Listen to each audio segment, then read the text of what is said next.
Hello, I'm Eagle Gardens 1 on Instagram, and this is fucking talking shit with Eagle, episode 385. Hopefully you guys have had a great Thursday. I have one heck of amazing guest with us tonight. We have Jason from Dark Horse Genetics. How you doing, my friend? You want to tell everybody how you're doing, and of course where they can't find you in case they're under a rock? Yeah, well, thanks for having me on, man. Really appreciate it. Jason from Dark Horse Genetics. Um, Instagram, Dark Horse Genetics, just one word, or darkhorsegenetics.com. But yeah, I'm doing good. A little bit worn out from 420. We had a shit ton of orders come through, so been a few long nights here, a little bit worn down, but happy to be on the show and talk some shit. Yeah, 420. I'm glad to hear that it was an amazing day for you. Of course, it is kind of a stoner holiday. Everybody has cannabis on the mind, and huh, I'm glad it worked out very well for you. I call it the Super Bowl of 420 is the breeder Super Bowl. It's definitely the busiest day of the year. Every breeder has their biggest day, and the following week is the busiest times for those guys once a year. But yeah, it's a good old 420. I'm I'm still recovering myself, to be honest with you. I did my second 24-hour special this year, uh, where we did this basically, well, 24 plus hours from 11 9 or 419 at 11:30 to well 420 the evening we went past. We went into 421 there. So it was Credit, a pretty man. cool day. Yeah, I don't think I could ever do a 24-hour stream.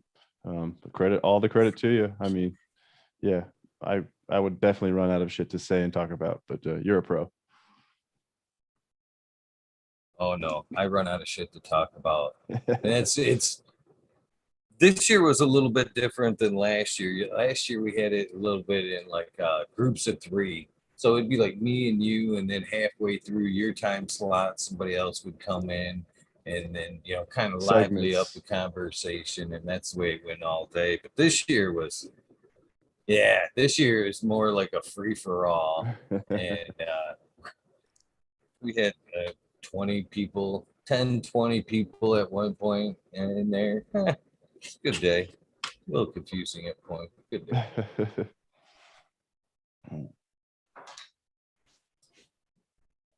So what are you smoking on over there, my friend? Right now I'm smoking Skittles. I get in phases where I smoke the same strain. I shit you not, I'm not even bullshitting you. I smoke the same strain for 2 or 3 years at a time. And right now I'm on Skittles and I've smoked this for almost 2 years straight. And I don't know. I love it. So I go hard on it. And before that it was OG Kush probably. Before that, well, sour diesel maybe. But sometimes I just lock into some strains and I'm on the hunt for them and I just smoke them nonstop. But I would say as of late, I'm smoking almost exclusively Skittles, a little bit of Purple Starburst. But I'm in love with Skittles. It's a great strain. It's a great strain. I can see it. I can see It's it. hard to grow, so we have a perpetual harvest here in Denver, Colorado, and it's I think we have 20 moms so that we can have at least I think 400 cuts every 2 weeks, and of those 400 cuts, maybe 200 live, and of those 200, maybe 100 go forward after no stunting or any weird shit happens. So the plant is one of the hardest plants I've ever had to grow, but I love it so much that it's worth that trade off for me. But yeah, that it's a trickier plant. It likes a a sandier soil and a lot less light, a lot less water. You can overwater it really easy. So it's a finicky little bitch, but when you get it right, it's phenomenal.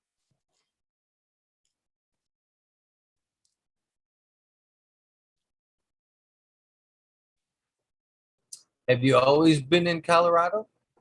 I was born in Iowa, but I moved to Colorado at like kindergarten, so I consider myself a Colorado kid. I went to college in Montana, University of Montana, Missoula. So I spent some time up there, and yeah, but I've basically always called myself a Colorado guy. Yeah, when I was in school in Missoula, Montana, It was 2007 or so, and that's when Colorado 2008 and 9 started taking off with their cannabis, their legal cannabis, their medical system.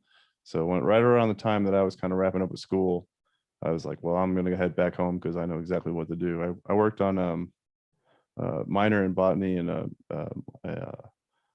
marketing degree. So it was botany and marketing, and I kind of knew exactly what to do when I saw cannabis exploding. I was like, I know what to do now. So that was sort of the plan. I went back home and started a shop.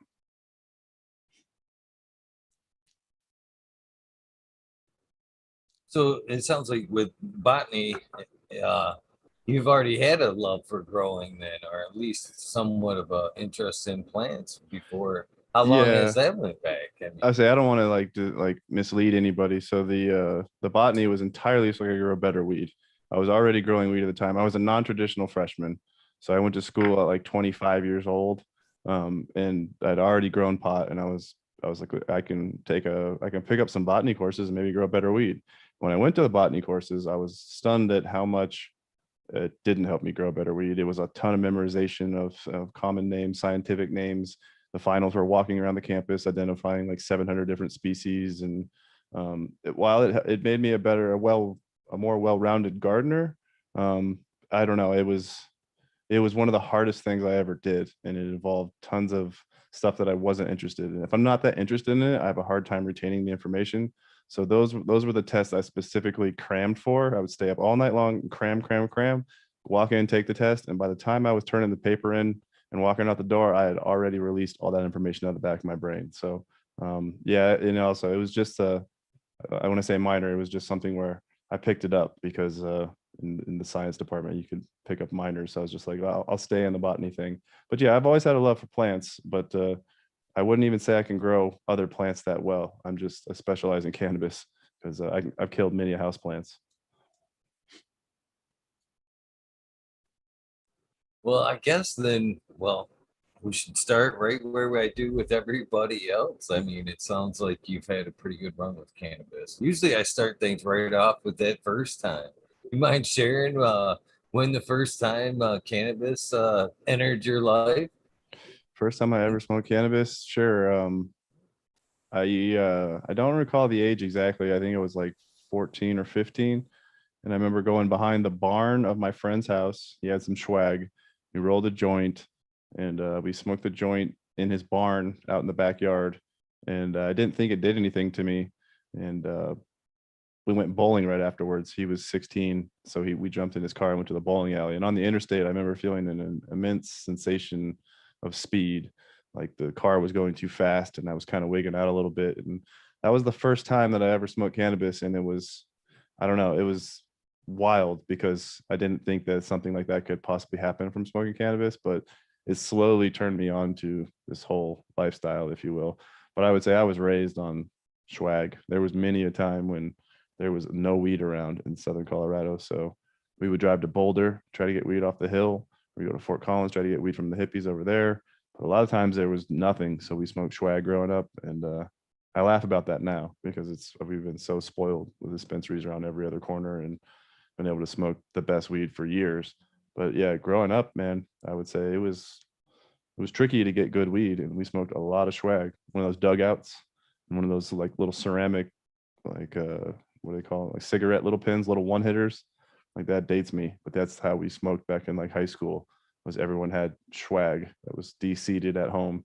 You de-seed it, put it in your little dugout, and then walking around taking pulls of one hits of swag. Yeah, that was the early days.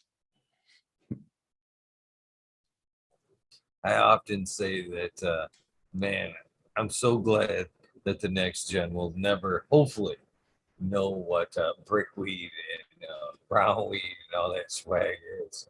Right. Hopefully, we've come to that point where it'll be just like old men. Yeah, I remember the day when we got all our brick and weed bricks. Yeah, yeah, it's a beautiful, beautiful time we're in.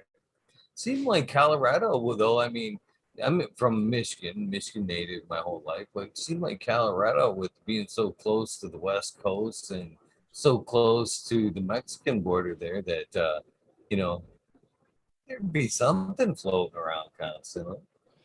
Yeah, I mean, we had good weed. We had batches of good weed from like the hippies, and then we had shit weed pretty regular. But the stuff that stands out to me growing up that was special, like we had NL5 haze, which was cough, Fort Collins cough. So we had the cough floating around Fort Collins. There was also Fort Collins sage. So there was a sage that was floating around up there. But we also used to get really good blueberries back in the day, AK-47. There was a guy that came to town that had really good AK-47. But yeah, a lot of times it was all about who you knew, and being a youngster, you don't know anything. So or anyone. So it was hard to I get access to anything good. But my struggles was real growing up as far as getting any good weed. And I remember treasuring, like literally treasuring a batch of good. We buy an ounce of sour diesel or something, and just like it's like Gollum with the ring. I would just hoard that shit and go to the basement, and nobody talked to me. I didn't even want to share it. It was so good. I recall days of like GTA and sour diesel. Like if I had an ounce of sour diesel, and I would go play GTA, and you wouldn't see me for a week, because that was my thing. What was that ounce of sour D going for at that time? About $400, which is ironically the reason I got into growing cannabis, because I was going broke buying sour diesel ounces. I was like, all right, I got to figure a way to do this where I'm not going to be poor as fuck all the time. I was like, I got to have good weed, but I can't be broke. So how's this work? Which the natural conclusion was, well, let's grow some. And I remember reading an article in the back of a High Times. There's something about it's called the C22 cabinet, and this will date me a little bit too. But if people might remember overgrow.com, there was a whole thread on there, or a whole subsection on there about Mills Mills closets that you buy at Home Depot, and it was a white closet. You could open it up, and then inside you could put a 4,000 400-watt light, or like a couple of, I don't even remember what they were, like 100 waters, but it was all a whole thread dedicated to growing in a cabinet in a closet. And I started there, and I built this tiny micro grow, and I started growing 4 or 5 plants and figuring out how to do it. And then I knew a buddy who had the sour diesel. So when we got the sour diesel clone, I plugged it in and killed it immediately. But because I didn't know what the fuck I was doing. But then I learned off Overgrow, entirely off trial and error, reading books, DVDs, everything else. But yeah, the early days of smoking sour diesel is 100% why I started growing cannabis, because I had to figure out how to do this on my own. That's awesome. That's awesome. Even cooler, you were able to get your hands on a cut of it so early on. It was actually an accident. Like, Most people don't get that lucky. totally, it was an accident, because the guy we were getting the sour from was a musician here in Denver, and he had a buddy that was growing it, and we went over to his house to buy the sour one time, and he had a couple plants sitting in the corner. And he's like, "Oh, those are extras from the sour." And we're like, "Can we take one?" He's like, "Sure, take one." And I knew that he probably wasn't supposed to give me one and all the rest of that, but we didn't know shit at that time. I literally didn't. I had a couple of High Times magazines and a website, and I was just trying to piece it all together. And I think we took that sour diesel. This is embarrassing, but I think we took that sour diesel clone home at that time and put it under like a Home Depot grow lamp in the closet, and it stretched to the moon. And before you knew it, someone watered it something wrong. It fried it up and killed it. And it was one of those moments where like we really just fucked up, and we know we really just fucked up. But how are we going to correct this? And that led me to buying the first seed pack that I ever popped, which was NYC diesel from Soma Seeds, because I wanted sour diesel, but I didn't know that sour diesel and NYC diesel were completely different things, like many people at the time. So I was hunting sour, but looking in all the wrong places. So if you guys don't know out there, NYC diesel from Soma is not sour diesel from New York City or the East Coast.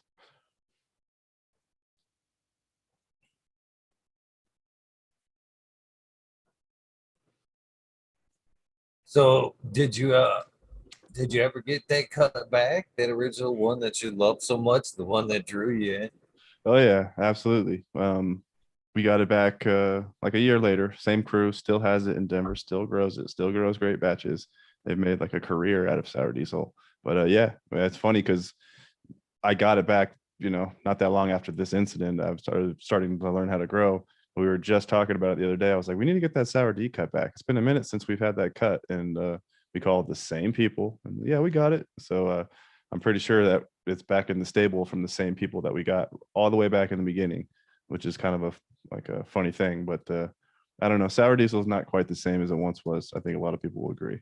It used to be so fucking loud that you couldn't even have it in your pocket or go into a building with anything, even if it was in a bag or a jar. It would still fucking stink. So it was hard to drive it within a car. It would get you in trouble.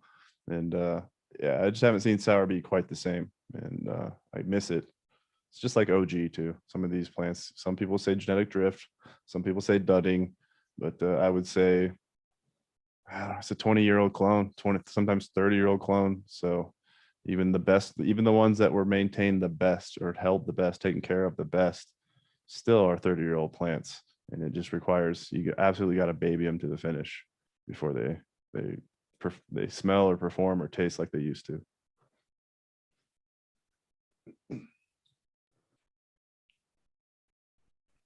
So how long was how which strains followed that? Were you stuck on the sour D thing for a while? Yeah, we grew a lot of sour D. We grew the sage. Then I remember getting into seeds, and I was just started becoming a seed popper manic. Like I would literally just pop everything, anything I could. And at that time, the big site was Seed Bay. Seed Bay was an auction site where people were listing seeds, and you could buy seeds, and Seed Boutique where you can get them over in Amsterdam and they'd send them over, and it was all gypsies. Gypsy was running all that shit, and Reservoir Seeds was like the king at the time. Reservoir Seeds was selling drops that would sell out in like 15 minutes and crash servers and break internets, and same shit like today with other breeders, but it was just Reservoir was doing at that time. So I remember popping a decent amount of Reservoir Seeds because he was releasing sour diesel in seed form. So I stayed on that sour kick. I stayed trying to look for that sour diesel for a minute. There was other influences though at the time. There's a guy that went by John Lee Pettimore, JLP. I don't know if he's still out there or even still alive, but he was a big influence on me. He was one of the first guys on Overgrow that I hit up and said, "Hey man, can I give some seeds?" And he sent me Juliet and Romeo, which was a NYC diesel to Cindy 99, and then Romeo was Cindy 99 to NYC diesel. So it was vice versa of the male and the female. And the Juliet that I found was one of the best phenos that still to this day that I've ever found. It tasted like grapefruit shark snacks, or what's the fruit snacks, like the little fruit snacks you give kids in their lunch. It literally smelled like some sort of artificial grapey fruit snacky kind of thing. And I still kept it to this day. I still use it. I've used it in strawberry shortcake crosses, and yeah, it also has cherry tones in there, real heavy cherry tones. But JLP gave me that was free seed, and I just got amazing pot out of it. And that made me, I always say this, but that made me kind of famous in a time when you didn't want to be famous. Like people would come up to me at concerts or shows or wherever and be like, "I heard you grow fire weed. I heard you got awesome weed." And I heard it was just like, fuck man, because I would pass that weed out or sell that weed around to a few people, but it was so good that everyone chattered around town, and that made me really nervous. So about the same time that I scored some Reservoir strawberry diesel seeds, I was heading to Montana to go to college because of the fact that I was getting to be a little bit too popular in Colorado or in Denver in my circles. And I was just like, my name's in everyone's mouth, and this shit's super illegal, and everyone knows what I do here. So I have to relocate and get the fuck out of here, which I was down to do. But when I moved to Montana, that's when I started strawberry diesel. And similarly, at the same time, I had gotten the real OG Kush in Boulder. And I say real OG Kush, there was just one OG Kush at the time. There wasn't a whole bunch of OG Kushes. So I just the OG Kush, and it was phenomenal herb too. It was just as good as the sour, if not better. Actually thinking it was better. To my personal belief is it was a little bit better. So I loved that OG, and I got hooked on that OG. So I took it with me to Montana, and in Montana, that's when it was really about OG, Juliet, sour diesel, strawberry diesel, which is a seed pack that I had gotten from Reservoir Seeds. And that was sort of my jam at that time, which leads me to creating Bruce Banner, I guess, if that's where you want to go.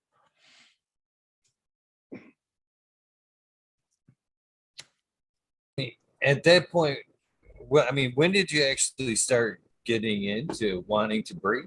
I mean, Right there at that moment, because I know the exact moment, and it wasn't even like a conscious thought, like, oh, I'm going to become a breeder now. It was, I was online. I bought the Reservoir Strawberry Diesel seeds, came online, the very first version. There was a few versions that got released, but the first version of Reservoir Seeds Strawberry Diesel came online on Seed Bay. And I had to stay up because this was a European site. I had to stay up till fuck, I don't even know, like 3 or 4 in the morning to let him list them. And he was listing them in chunks, like 5 at a time. And when he listed one, I was able to buy or get the buy it now button and click and purchase and put all my info in and push enter. And as soon as I pushed enter, the website crashed, the server crashed, and the screen went like internal error, server error, whatever. And I had no idea if I had won or lost the seeds, or the had well, bought in these seeds. And I knew that they were going to be sold out in the morning when I woke up. So, but I just said fuck it, because I had literally waited all night to try to do this. And I just went to bed, and I woke up the next morning, and in my inbox there was a message saying that, you know, congratulations, you won, or you purchased this pack of seeds or whatever it may be. So I immediately sent in my cash for that. And when they got to me and I started them, I immediately thought, okay, I know these seeds are so valuable that they crash a website. I really only care about the females, but it would be an injustice almost to like just throw away the males, just kill the males like I normally do. So I decided to keep the males for the first time, knowing that they were incredibly valuable. And I just said, fuck it. The best plant that I have is OG Kush. And it was literally, I love the flavor, I love the taste. And I already knew, I was like, strawberry diesel, strawberry flavor to OG Kush. I want to make a strawberry OG. So it wasn't even like I'm planning this as much as it was like, if you don't do this, you're a moron. And so I did. And I took the strawberry diesel males. There was a couple of them. There was 3 different males, and I pollinated individual branches of different plants of different OGs, not different, the same OG, but I had multiple clones, and I pollinated different branches of it with different males. And then I also did what I bet you might call an orgy or terrible breeding practice, which was to basically mix the pollen and throw them on the top colas. So I had no idea what was what on the top colas.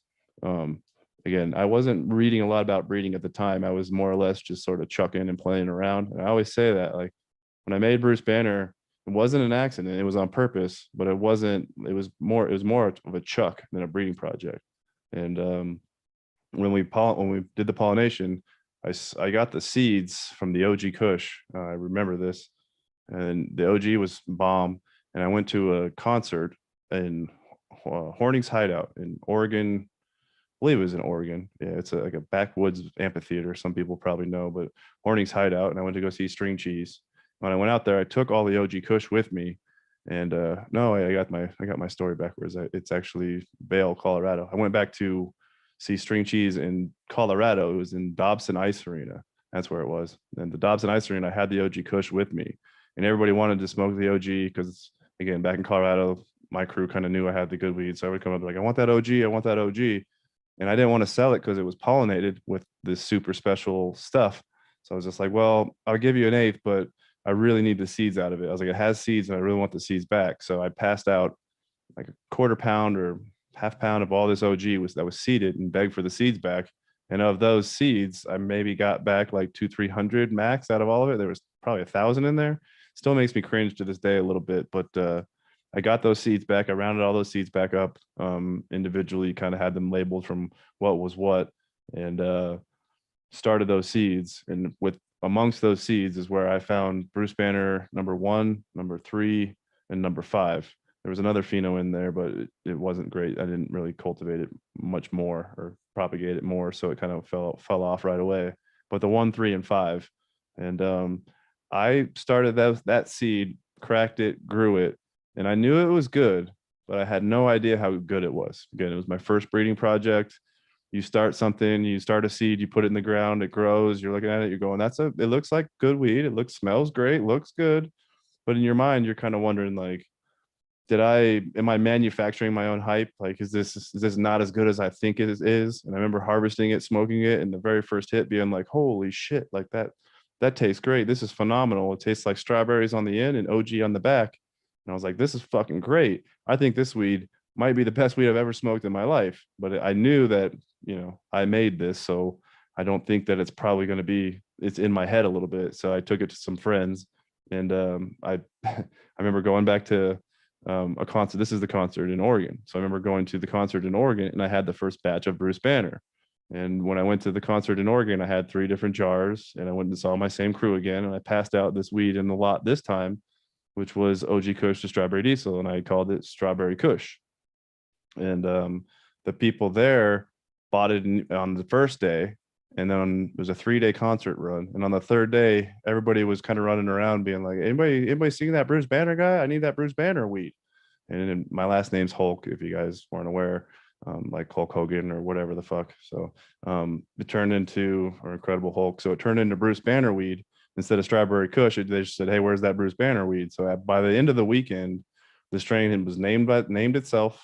It became Bruce Banner, and it was confirmation to me that this weed was fucking good. And take it a little step further, I went after college. I went straight back to Denver, started one of the first 5 dispensaries in the state, maybe first 10 dispensaries in the state, but I was one amongst the very first people to do it. And I introduced that Bruce Banner strain. And that's also when I knew that this was something special, because it sold out immediately.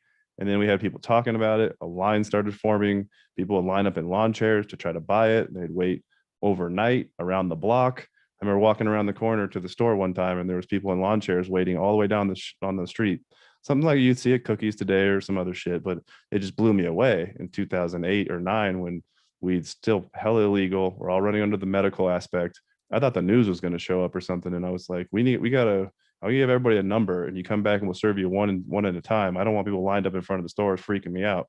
Where really, that's, I guess, good PR or good promotion, but that scared the shit out of me at the time. But it also gave me the confirmation that, okay, this weed is super special.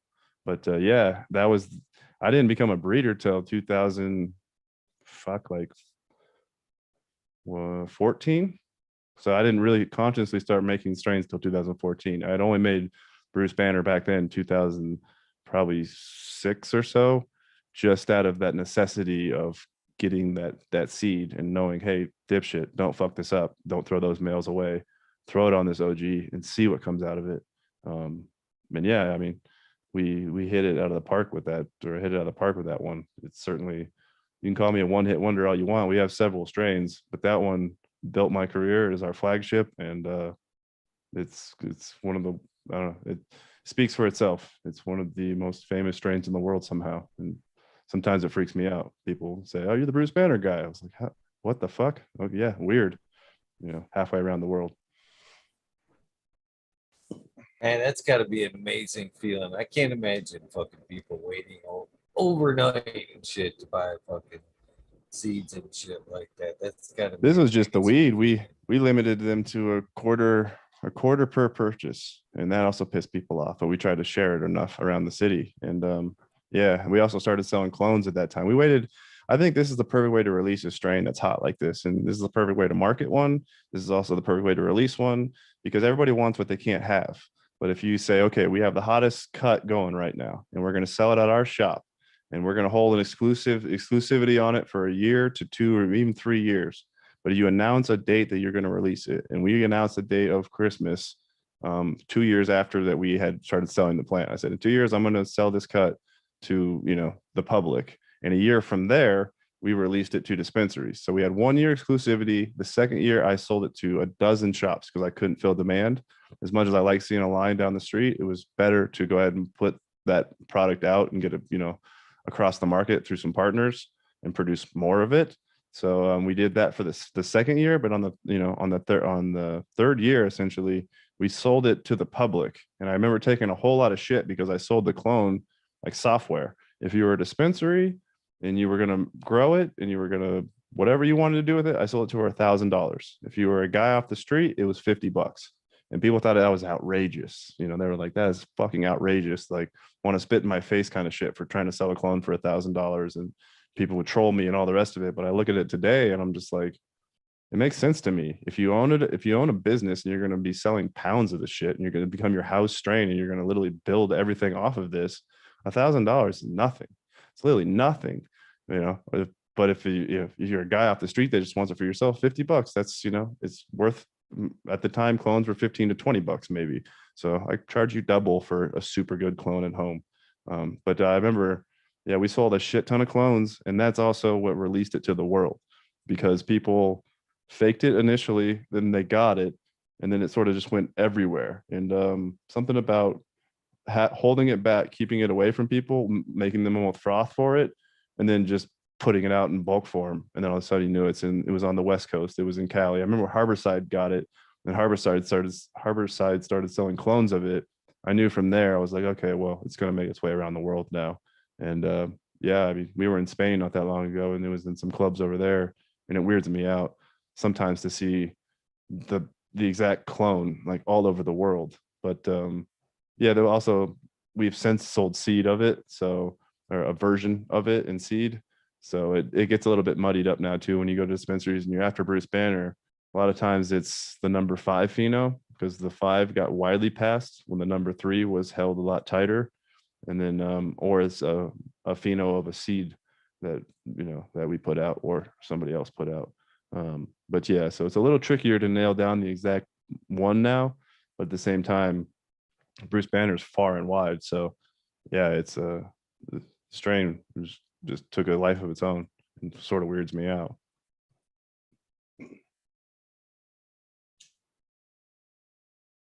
Cheddar Bob 13 in chat would like to know what's your favorite version of Bruce Banner? He's running the number 3 right now. I'm very stoked, very pleased. Sure, the number 3 pheno has always been my favorite. Like the number 3 pheno is the OG Dom. So I'll go through the phenos a little bit. And the number 1 pheno was more of a hybrid of all of it down the road, yielded medium, I would say. The number 3 was almost all OG with strawberry terps, just strawberry OG all day. And the number 5 was like intense strawberry with not as much OG. So it's just more and more and more strawberry. But the number 3 was my favorite clone.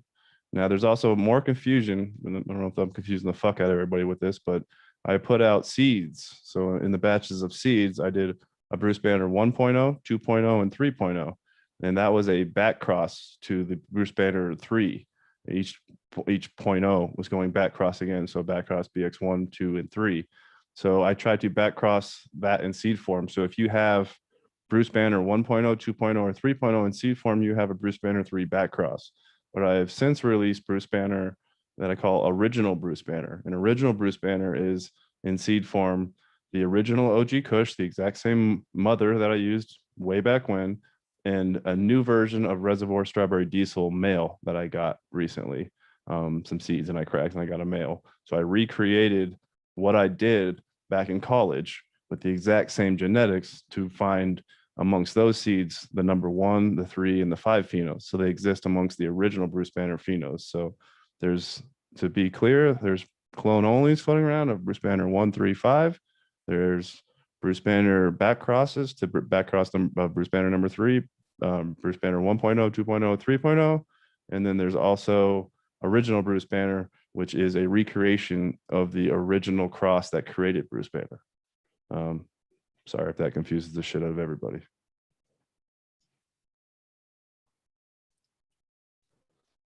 Not really, but I'm glad you made the clarity of it all. But you say kind of one hit wonder. I don't see that at all. Not at all. I just think of it. It's a beautiful first step out, man. We all. What is it like? I mean, come on. High times, strongest strain. You know, first out, and you get something like that. I mean, Well, the weird thing about it that's tough was to compete with. I don't care who you are or what you create. That shit's tough to follow up, man. I appreciate it, but yeah, the weird thing about it is the time it takes for a strain to pop too. Like I knew it was good in 2007, or I knew I had the fire in 2007 in my closet. I was like, oh shit, this is amazing. No one in the world knows except for small people in a parking lot at a string cheese incident. You know what I mean? And then I brought it to the city in 2008, 2009, and lined that up, and that started it a little bit, but really Bruce Banner didn't become a household name or like started popping until it got on the coast. When California got it, when Harborside got it, that was big. But then I remember there was a period of time, I can't remember the exact year, but it became $800 an ounce strain in New York City, and all the high times guys were smoking it, and they were raving and ranting and raving about this herb, and it kind of just kept taking its way across the globe and getting bigger and bigger. But I'll be honest, Bruce Banner is my flagship. It is my namesake because my last name's Hulk and all, but it's literally given me everything. Like those, without the strain, I wouldn't be where I am today. Without that wonderful, beautiful, I want to call it accident, but little Chuck, I definitely wouldn't be where I am today 20 years later, because I wouldn't be able to go get an investor to get in the legal market and say, hey, I need to borrow millions of dollars. And the guy's going to look at me. And if I'm Joe Blow Instagram guy with some pretty pictures and I say, trust me, I'm good. Trust me, I know it. I'm good. If I bring the investor a fucking cover of High Times and say, I got the strongest strain on earth. I'm the best. I want to say best breeder. I breed the strongest weed on earth. I need to borrow $1 million. I know what the fuck I'm doing. He's like, oh shit. Him and his buddy's like, maybe we got the High Times guy that this dude's whatever's on our team. It broke down all the fucking doors. It broke down all of the doors. So I'm eternally grateful to High Times. I'm immensely grateful to, I think Danny Danko was the one that wrote that article that just did that. And it literally changed things. Winning some cups changed things a little bit too. The weed actually being good changed things. But I'm under no like illusion that, I don't know. While I say I've earned it, I've also, it was a gift. I got lucky. I literally got lucky, because if that strain turns out like dog shit and it doesn't become amazing, I'm just another guy growing weed, trying to get it an investment, trying to build a shop. You know what I mean? And the fact that I bred that, I call popping seeds like, the lottery. I won the lottery there. Or even creating seeds, you kind of play with, you kind of tweak the odds in your favor when you make seeds as a breeder, but you're still playing fucking the lottery. And when you win the lottery and you find that pheno, which, I've won the lottery a few times, but you find that pheno and you're like, oh shit, like this is special. And you know how to push it forward and control it and market it and release it. It can certainly take you places. I'll even say, for example, like Capulator, like, I know Cap, I'm not super well or anything, but his Mac 1 reminds me a lot of the Bruce Banner trajectory. It's like all of a sudden you get, people go nuts on a strain and they're like, oh shit, we got to line up and buy this. We got to get this. We got to get this. Well, the Mac 1 and the Capulator, we saw it go down. You know what I mean? You can see this happen. You see it happen with some of the cookie shit going on. You see it happen with the compound stuff or the seed junkie stuff, when all of a sudden they're $800-900 a pack and people are clamoring to get the shit. And I'm just like, okay, I would say, if you can dial it up, and what I mean by dialing it up is finding the right phenos and then turn those phenos into something, it'll open up all of it to you. But again, I'm under no like delusions that I'm the greatest thing ever. Honestly, it was one of the luckiest things that ever happened to me. But the fact that I could parlay it into where I am now and go through the doors that it opened for me, because it's certainly opened the doors.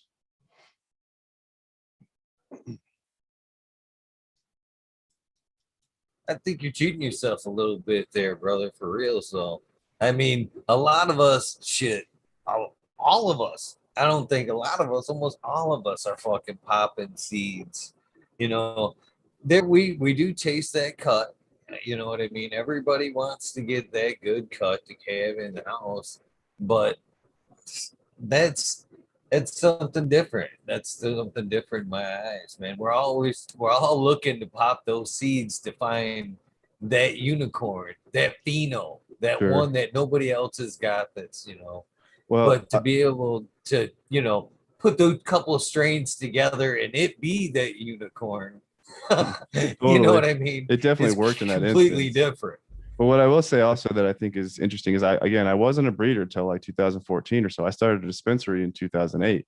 And what I think made me what I am better at, I'm not even a fantastic breeder. What I am good at is picking good weed. Like I'll be cocky and confident about that all day. I know good weed, I know good cannabis. And the way I know that is I grew up reading High Times like every other kid. Like I was a playboy sitting in the shitter or sitting hiding in the fucking treehouse or wherever the fuck it was. I read all of it cover to cover, and I knew I had the pinups in my wall and everything else. But then High Times moved to Denver, Colorado in 2008.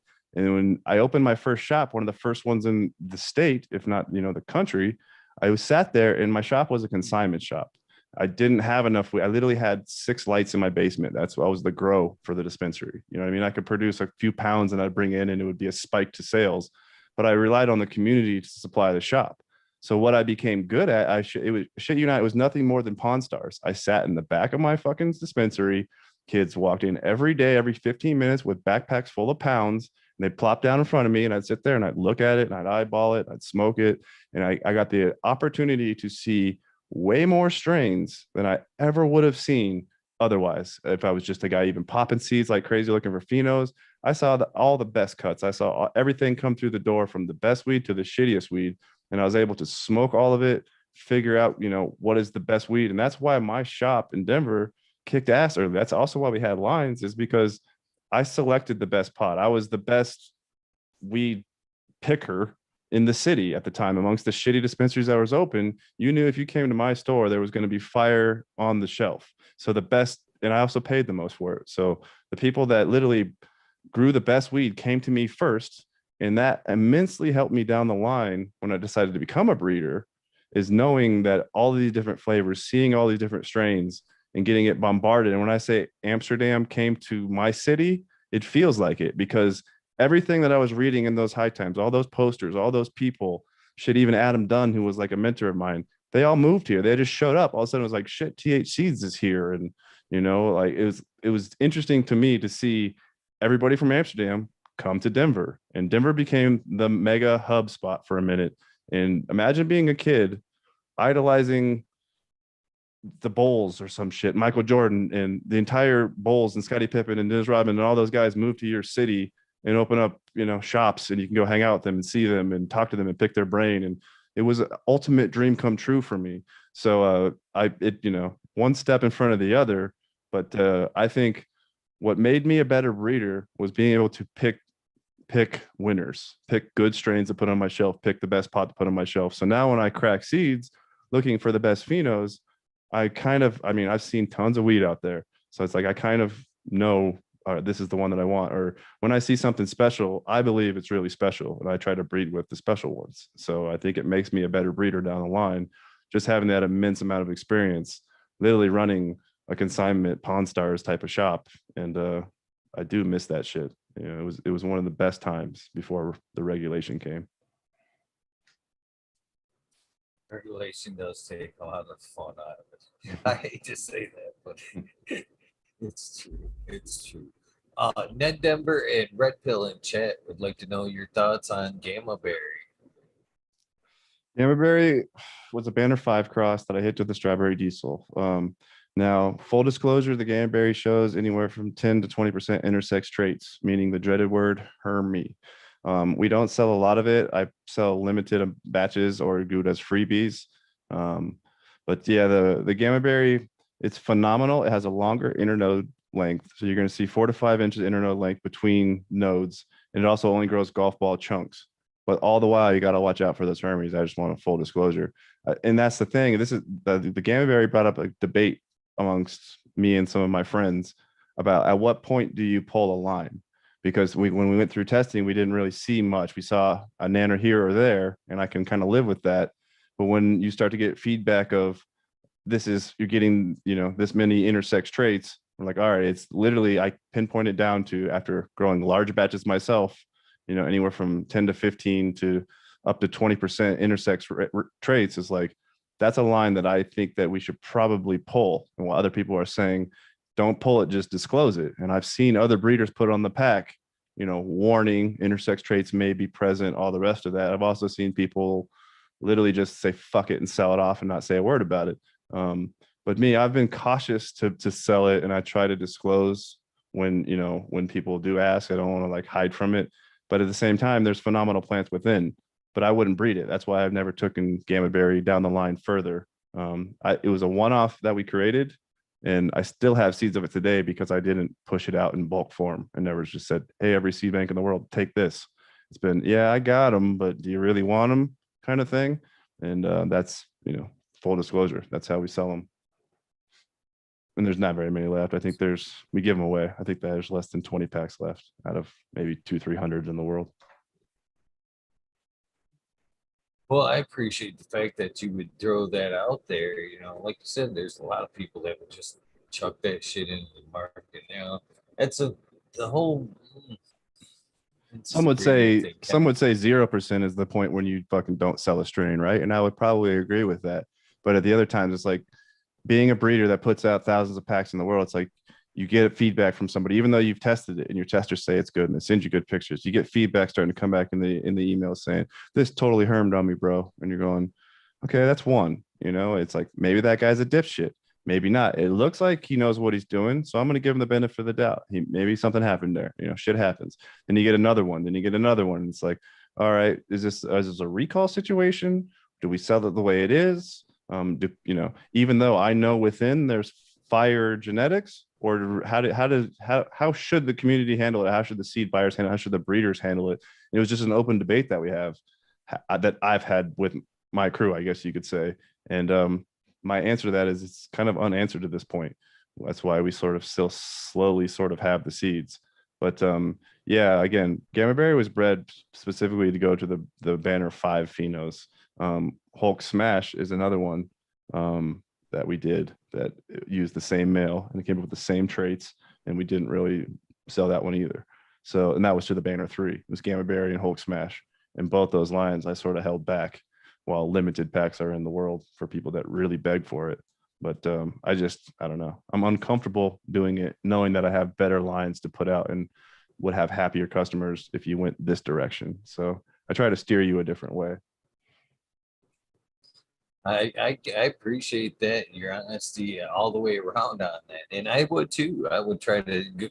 I would, just because, like you say, there could be that unicorn there. There's some greatness in the lineage, but as far as somebody coming to my storefront and wanting, I would try to steer them Yeah, to something else I felt was you gotta better. remember we But if they were sell persistent, I right. would, like you said. We got to remember we sell to large farms where of licensed OPCs, and like I also sell to huge farms. And like the last thing I want to do is just fuck some dude's whole farm up, and I know it's going to happen. So I'm just like, I'm not going to do that, but willingly. So it is what it is. But the interesting thing about, you might ask, why is that happening? Because the original Bruce Banner line didn't herm, and the answer to that is the original seeds from Reservoir were much more solid than whatever the fuck he put out in V2, V3, V4.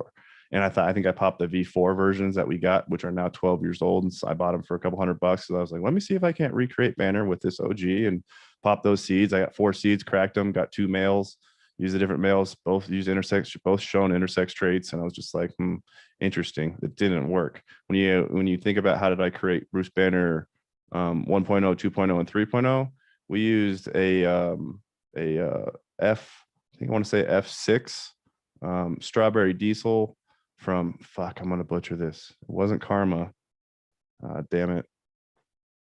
Well, I sound like an idiot, but if I can remember, I'll send you a DM and you can post it in the suggestions of the video or whatever.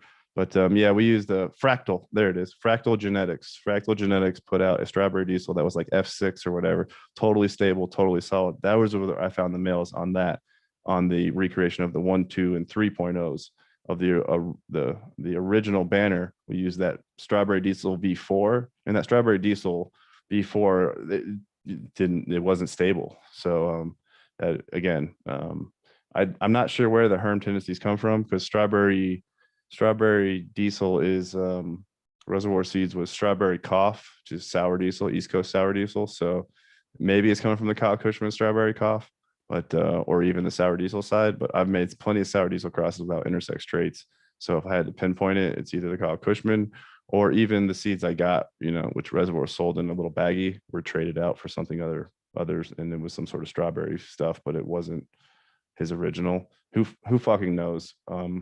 With Reservoir Seeds. And again, I'm talking about Reservoir Seeds a lot, so to be clear, Reservoir Seeds is a piece of shit. And he while he did make good stuff and he set the world on fire, he also ruined everything about his name and legacy by turning snitch and ratting out Gypsy and Tim Dog and Dutch and a bunch of people. So if you don't know, no love for Rez, although the work was good, but you done fucked yourself on that deal. So do you think it is like some indicas just don't like to be fed heavy, or in mid to late flower? Do you think that's where the Hermes were coming from? It could possibly be that. I think it's also a light sensitivity thing. I think the minorest amount of light leakage, a pinhole leak, a red bulb on something can fuck. I know sour is light sensitive. So sour can show weird shit if you have light leaks at all. So I lean towards two temperamental strains crossed together potentially to create the strawberry diesel. But on the very first version, I remember back in 2014, it was solid. And I'll say that in general, for most cannabis strains, we're getting to a point where Hermes are everywhere. When before, I don't know, call me crazy, but I used to find better shit in, a higher keeper ratio in packs 10 years ago than I find today. I go through packs like crazy and I don't keep shit.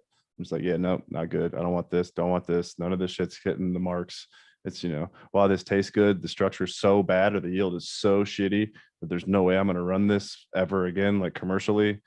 So I don't know, man. Maybe others would disagree, but while genetics have gotten better, the ability to find keepers has gotten way fucking harder, I feel like.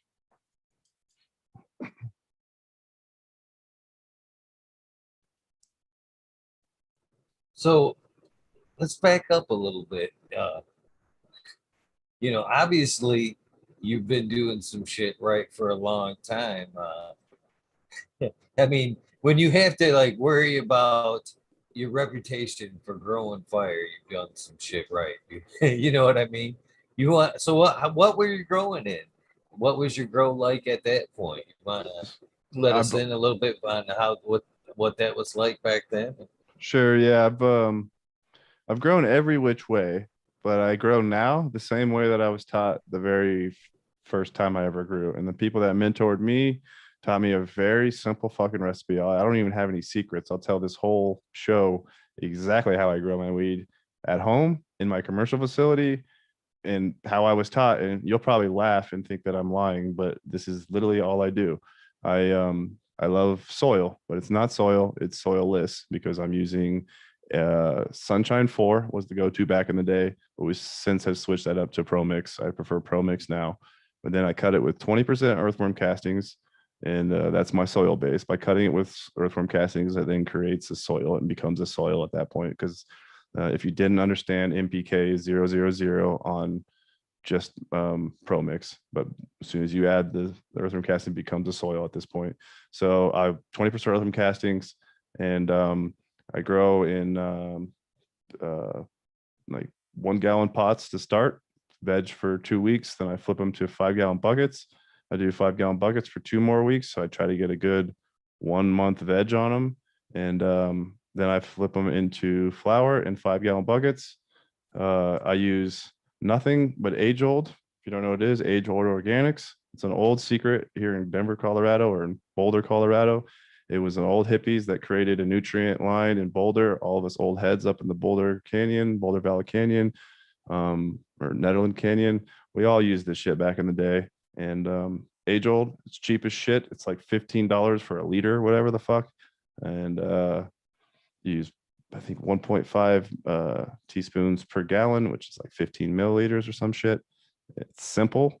It's one part grow, one part bloom, and that's it. And you use the I never go over 1100 ppms. I never go over 1100. So I keep it organic as I fucking possibly can, and I never stress my plants out because I'm not a fan of uh, MPK boosters or whatever, any of these hardeners, plant hardeners, or I don't like salt nutrients, any of that other stuff. But to finish my equation, I put them into flour and then I switch to the age old bloom. And then I use the bloom, increasing the ppm from 800 to peak it out at 1100 and then back it down, flush it out. We'll use a little bit of guano sometimes for teas if I'm using more at my home grows.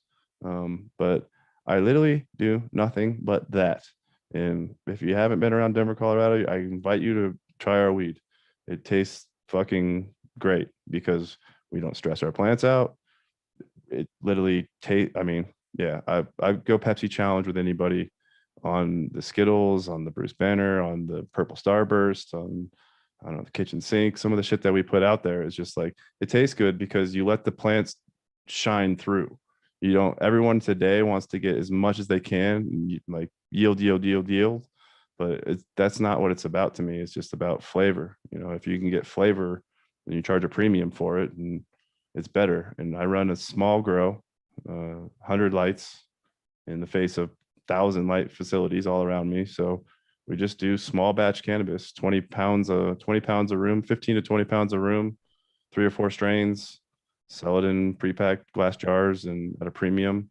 And that's sort of our thing. But I guess to circle back to answer your question, how I grew it then was HPS bulbs, magnetic ballast, and yeah, we use a trellis every single time. A lot of people, I feel like, don't understand what a scrog really is.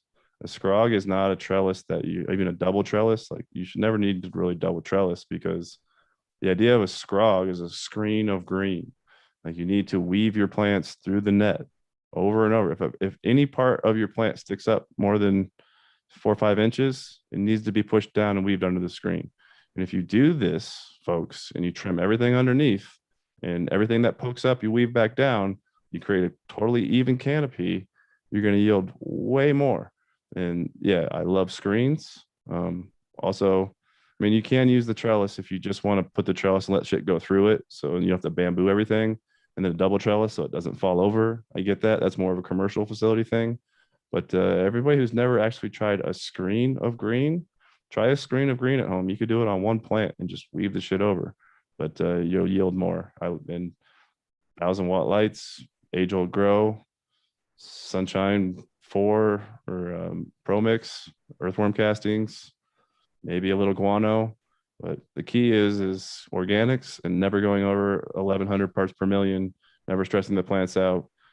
If you're a pro, like, and you know your shit, yes, you can individually feed your plants a little bit more and try to read them. But I don't like to overfeed and look for burnt tips. You've already burnt the tips. It's like, what the fuck is the point of that? Just, you can learn a plant over time, but at the same time, if you just keep it low and avoid week 5, 6 bud hardeners and blasters and all that other shit, your weed's going to taste way better, taste like it should. But yeah, that's how I grow weed. That's how I grow weed in a warehouse commercially. It's in the SOP, like 5 steps.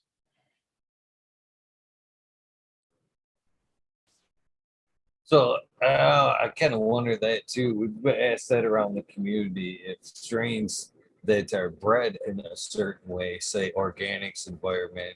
I don't know if that's how your mothers and fathers are kept in like an organics medium. Mm-hmm. So if, like, say your strains bred out, seeds are produced all in organics, and then the next phase, salts guy, cocoa salt guy gets it, and I can't help but wonder if that's the Hermie there, the next gen, kind of taking it out of its comfort zone the Sure. first feed out. I can follow your logic at the same time, but yeah, I mean, environments are everything, right? The way people grow weed is everything, and a lot of guys use salts, and a lot of guys use high ppms, and a lot of guys, you know, I've said this before, but the funniest thing some guy told me back in the day was our closets are the same size as your closets, and it's true in the sense that everyone's got a closet, but the condition inside the closet is everything. Like your humidity is not going to be the same, your ppms are not going to be the same that you're feeding, everything changes. So it's really hard to recreate what I'm doing, even as I'm breeding it. The genetics may be there, but as I'm sure many people know, like, pass your clone to somebody, let him grow it, you grow it at the same time, come back and check it. They're going to be totally different. We have a contest here in Colorado. I think it's made its way around, called the Grow Off, where we pass everybody the same cut, not us specifically, but the contest passes everybody the same clone, and they don't know what it is. It's a mystery clone, and they say, all right, 50 shops, I'll grow it, and we're going to have a contest, and we're going to test it. And it's all, that one's all done based on testing as the winner as opposed to consumption. But if you see the poster of the strain that they submitted, the poster doesn't look like the same weed, and it's 50 different pictures of weed, and none of them look the same. And that should tell you something, that it's it's all about your environments, and almost no two grows have the exact same environment. It's just really hard to do. So as creator of Bruce Banner #3, What would you be looking like if you were running the strain as far as when to pull it? You know, a lot of that people that's a weird subject for people. You know, clear to cloudy, that cloudy, a little bit to amber. I myself like to see things a little bit more on the amber side. Hit that swell. That's my natural hardener right there. Why when I want to add something to the plant to harden it when I know the swell's coming later Right. on. You Yeah, I know, like the it's amber too. I like my shit couch locky. I think it's a personal preference. Um, for people, a little bit cloudy if you want to be a little bit if you like a little bit more uppity, but I like my shit like sink me in the couch, like as narcotic as I can get it. But I would also say, as far as Bruce Banner specifically, go 10 weeks. So many people are like, cut it at 8 weeks. It totally looks done at 8 weeks, but it's not done at 8 weeks. You have to go 10 weeks. Otherwise, you're not going to get the right terp profile. If you see Bruce Banner that looks and tastes and smells like hay and it's hay weed or whatever, that's 8 week Bruce Banner. You literally have to go 10 weeks. But also check your trikes. And I prefer a little bit of amber, but again, I don't think there's a right or wrong answer there. It's all about body chemistry, personal choice, and grow it 2, 3, 4 times or 2, 3, 4 plants and cut them at different intervals. Label your jars and see how your body chemistry reacts to each different harvest chop. vibes. Mike Denver in chat says, ask him about the dirty hippie string cheese incident stories. Yeah, so Mike, shout out Mike Denver. Yeah, I mean, we kind of touched on it a little bit before, but I I'm from Colorado. All I wanted to do after graduating high school was play video games and smoke pot and listen to music. And I grew up listening to String Cheese Incident and jam band type of stuff. So at one point, I went on the road as like a roadie, if you will, or whatever, and traveled on tour and sold grilled cheeses and bottled waters and all that shit, and went road to road and or town to town. And yeah, that was sort of the start of also like seeing lots of different cannabis in different places, among many other drugs. But it was like, yeah, okay, like Tennessee's got this kind of weed, Cali's got this kind of weed. We knew if we went to San Fran, we were getting fired, but we knew if we're in Albuquerque, it was going to be tricky. But then again, our closets are the same size as your closets. So I remember walking into people sometimes in the parking lot in the middle of fucking Kansas City, and you'd be like, holy shit, you have the fire sour or OG or wherever it may be. And it's like, what? Like, how do you have this here? You're from here? Like, so it doesn't necessarily matter where. But yeah, anyway, I used to be a Wook, but I never really had dreads or did any of that shit. I just enjoyed the music, went on the road. But I do have this recollection of getting super high one time and being at a show and looking around and being like, I've done this for like 2 or 3 years. I've traveled around. I don't want to be like a hippie burnout. I'm going to college. So that's why I was a non-traditional freshman. And I went to college and decided to do it all. I was like, live on my own, and had a dog and had to grow and paid my own way through school entirely with, by myself, and sat in the front row because I paid for it with cash that I earned. So I was just like, all right, like I'm here to learn. I'm here to do something with this. But yeah, rambling there. String cheese. Sounds like a pretty good time, good experience in life right there. I would recommend any youngster Oh, to go on the road with some band for a while. It's fun. yeah, good life experience. I agree. I agree. Oh, Modern Genetics is in chat. It said he's running a Bruce Banner with lemon terps. He wants to know, is that a true uh, Bruce Banner terp? Yeah, we've seen it pop out within the genetics. So not initially on like the first cross that I created, where I made the original Bruce Banner from like way back in '07, I believe, or whatever I said.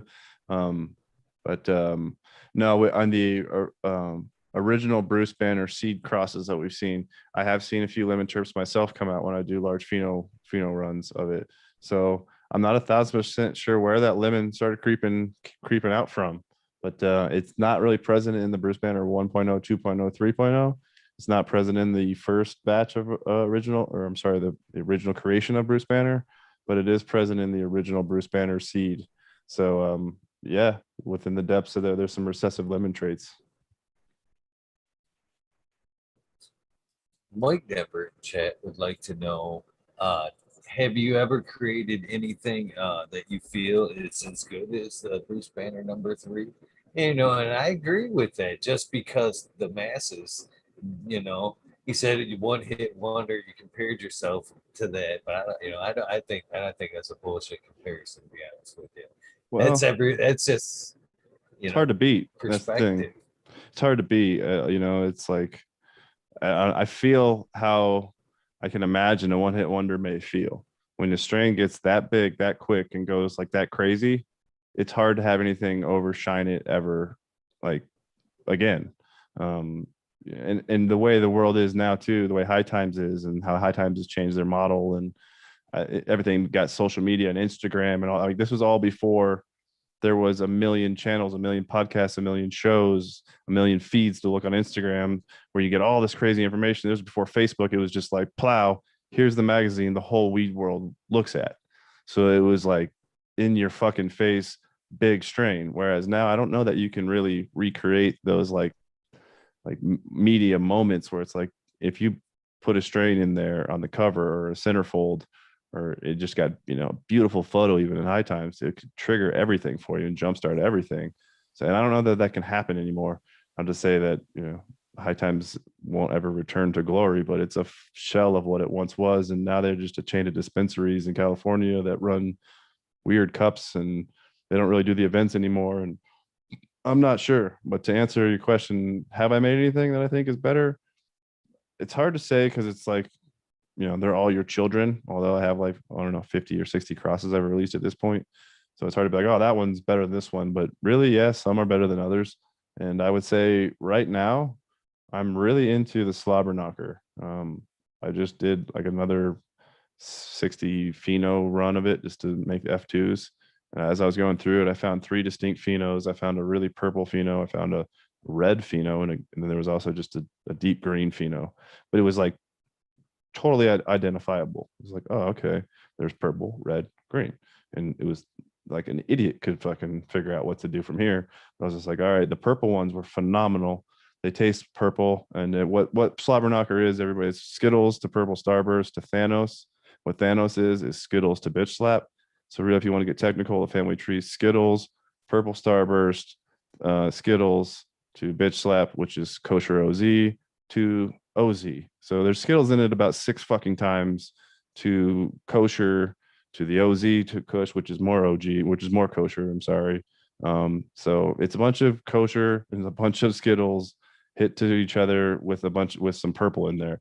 With the purple starburst comes out, and it's just like, or it adds something to it that's like, okay, here's the purple terps on top of the Skittles and some of the OG back in. But to my point, I love that weed. I think that weed is phenomenal.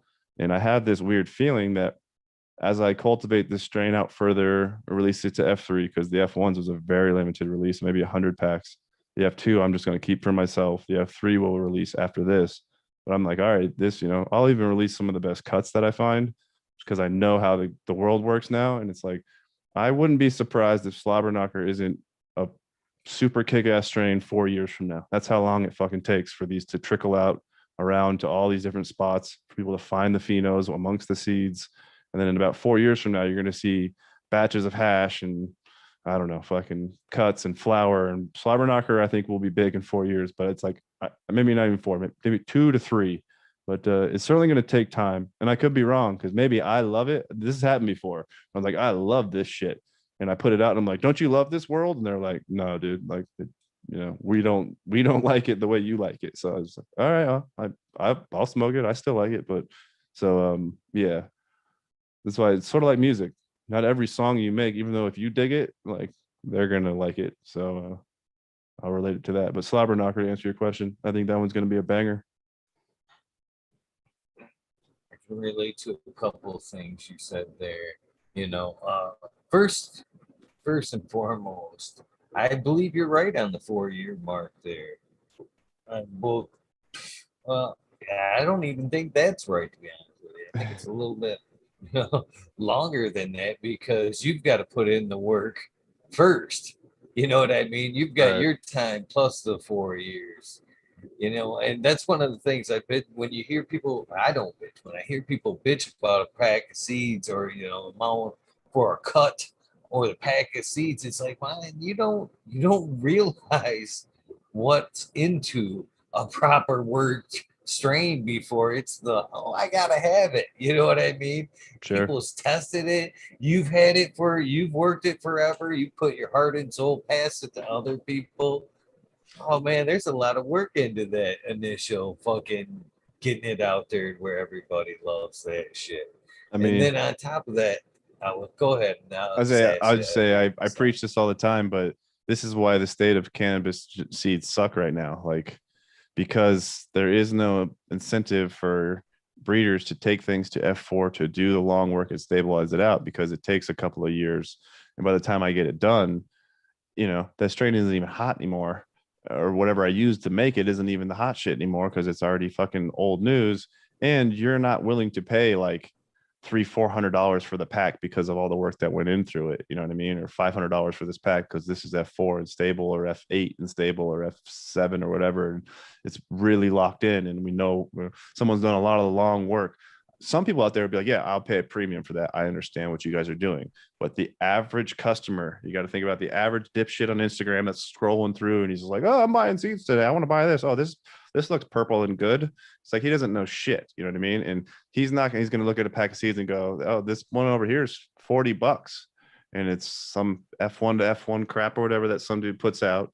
Or there's like, oh, this one over here is 600, but it says F8 next to it or whatever. It's just like, we'd go out of business if that was the way that I wish that was the way the seed world worked, but we'd go out of business if that's the way it was. And it's crazy because that's the way the seed world was back in like the late 80s, early 90s.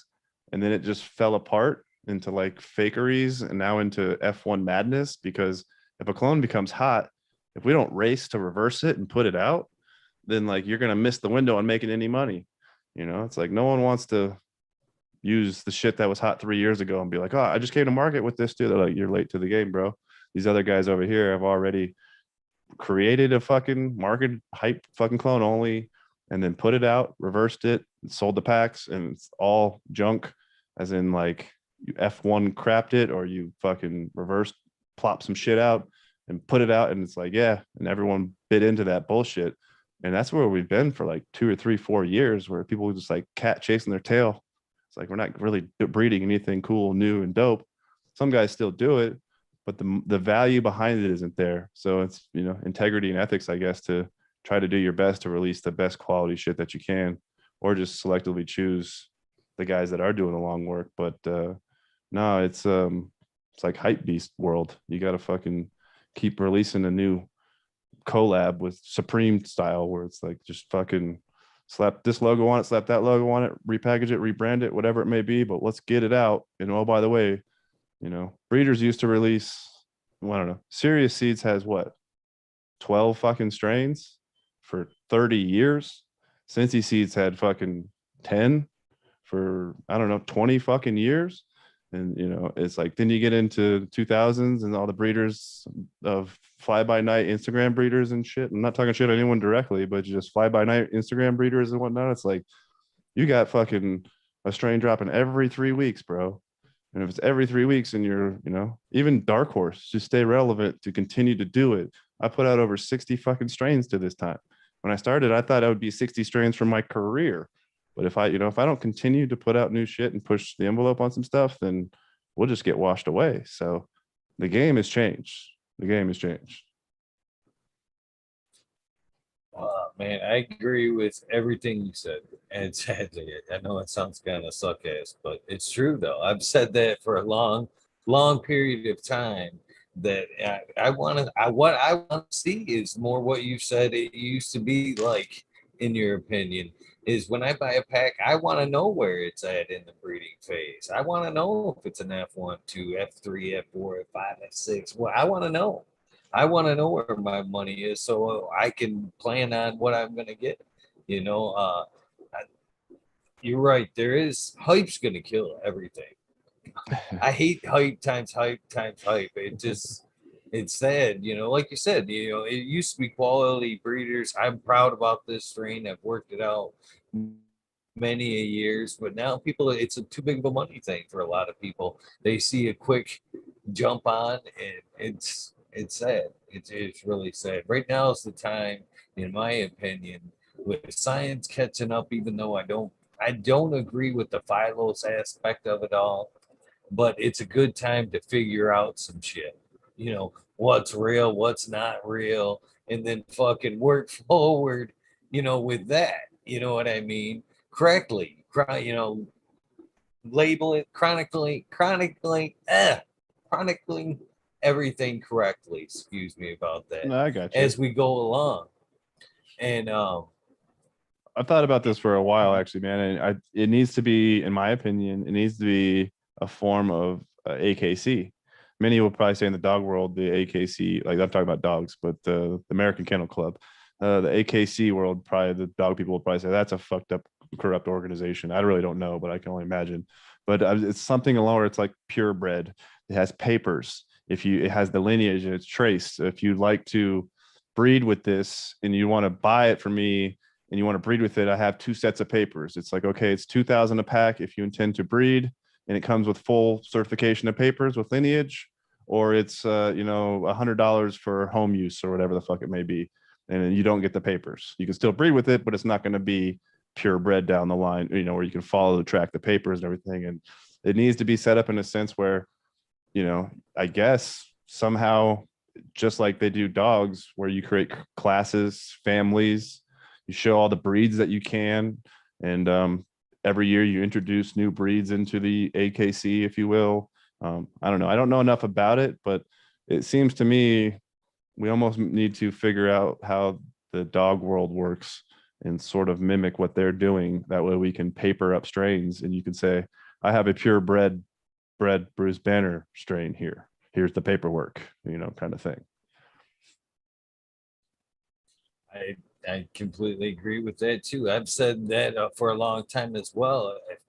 I've had a cut that I had what thought was special to me when the 9 pound. I got testers from sub of the 9 pound hammer before it was released. There was genetic change after it was released, and I had a pheno that I thought was good, special at least to me.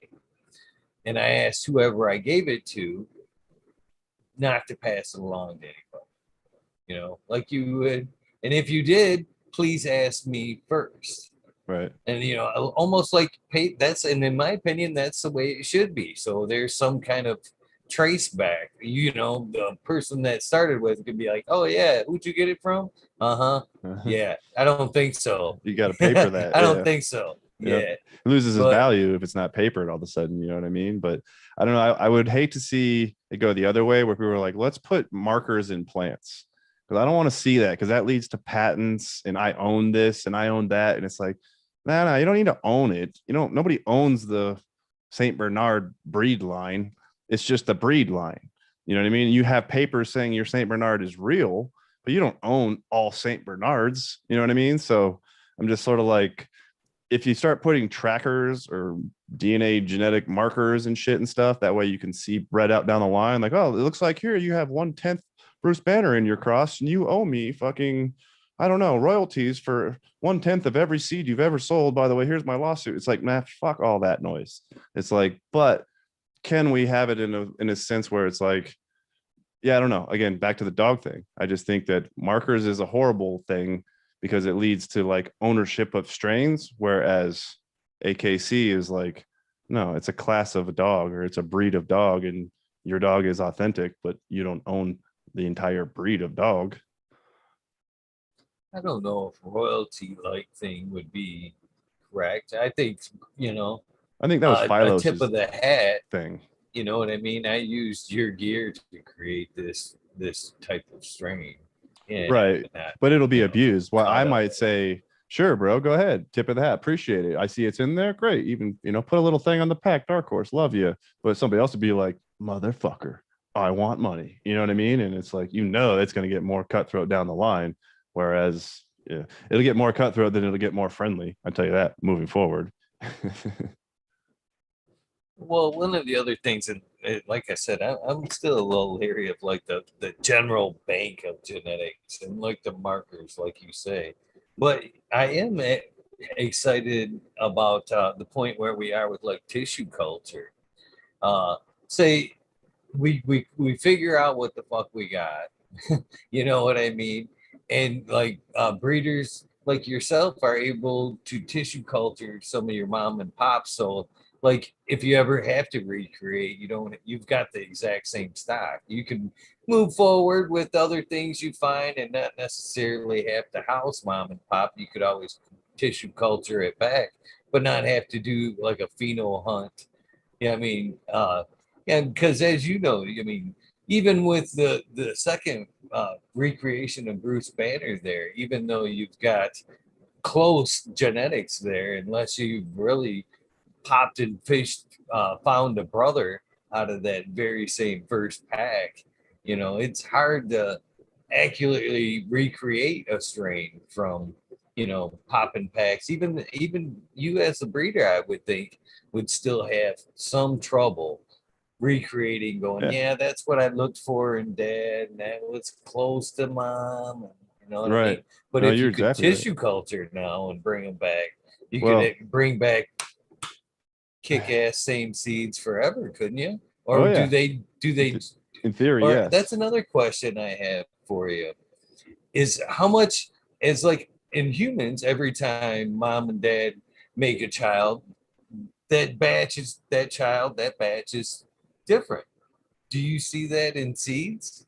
In To where, like, F1, say you make one huge batch of seeds and you release them, and then you use the exact same mother and father again, impregnate her. Will that next batch of seeds, even though they're not will there be a variation there in your it won't opinion? be like identical, like batch, like the seeds won't be identical. If it was like 300 seeds and you popped all 300 and then charted every identical or all the traits in all 300, then you recreate the cross and did it again, you would have 300 seeds, but they wouldn't be identical in everything that you just did. But essentially what you're saying is like on the F1, yeah, you get to see a hybrid mix of it all. On the F2, you see 25% mother, 25% father, 50% hybrid. F3, 75, 25. F4, you're supposed to be all big X, little x, or whatever, stabilize it out where your dominant or your recessive is completely stable across the line in theory. But no, yeah, if I follow you, I think, yeah, if you recreate it from the F1 stock, it's essentially be like your mother and father just having more children over and over again and over and over again and over and over again and over and over again. You know what I mean? So you have all brothers and sisters, but you wouldn't have an identical brother or all, the next batch of 10 kids wouldn't be identical to your first brothers and sisters of 10 kids. Identical in genetics, possibly, but not identical in, like appearance and all that. Like their carriers will be the same. Right. Thank you for clearing that up, because that would have been my opinion, that they would have been super similar. But But to your point about tissue culture, just real quick, I do think that you're exactly right. Like tissue culture is kind of the future as far as even genetic breeding, because they'll essentially be able to splice genetics without doing pollinations through tissue cultures and in labs, and genetics and CRISPRs and other kind of things. So pollination will probably be a thing of the past within 10 to 20 years, if not even that long, and it'll become some sort of micro propagation techniques that take over as far as genetics. But I will say this much: it makes me sound like a bit of a dipshit. Not so much me, but yeah, I think it just goes to show how hard tissue culture is. I don't want to say anyone's name, but we hired two different guys. I had a lab in my grow, and we converted it to tissue culture, and we got the hood and all the sterile stuff and everything clean, the steam cleaning equipment, everything that we could to make this the most sterile, clean room possible. It was a clean room. And we hired a guy fresh out of college to come in and run the tissue culture lab. And he has successfully done tissue cultures for years in his college university setting and knew what the fuck he was doing and talking about. And as soon as we brought him in and told him to start tissue culture in cannabis, the dude was having a million problems. He was having problems with mold growing in the substrate or whatever it's called. And he was having just he was trying every technique he'd possibly learned in school and all the rest. And I was just like, yeah, you're struggling. So I don't want to. I mean, while the science is there and someone can absolutely do it, we also got a second guy that did it, and for other reasons, I should say, more again technique, he struggled to get any tissue culture to work at all. So I watched two guys kind of struggle, and I was just like, man, this is not. I'm not an expert. I already know I'm not an expert. So I hired some and watched them, and I watched them fail, and I was like, holy shit! Like this is not a walk in the park yet, and it's not something that you can just easily do. Oh, I have a big dirty grow behind me. I have a lab over there, and you got to walk through this door, and you come in, and here's a sealed off area, and this is a tissue culture room. It's like, no, I think you got to do this stuff in some serious laboratory environments, incredibly clean, everything else, and yeah, it's tricky, and it's going to be the future, but it's also just hard. Let me just leave it there. It's fucking hard.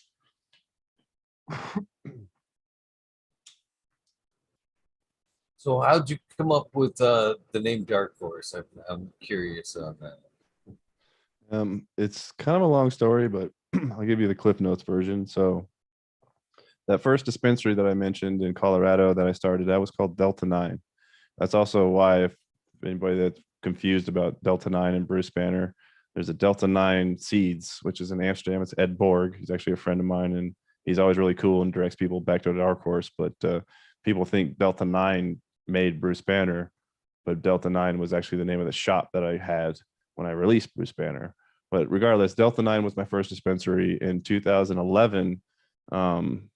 They made us do shotgun marriages in Colorado, where they passed HB 1284, which was his aim was to get rid of 70% of the dispensaries. We were totally unlicensed. Everyone was running wild doing that bodega style / consignment model, Pawn Stars model. Like there was shops, there was 800 shops. There's more shops than Starbucks in Denver. So the government people were like, well, fuck this. We got to shut 70% of these down. So their thing was you had to become vertically integrated. You had to marry your dispensary to a grow. And my whole thing at that time was like, I'm not going to do a warehouse.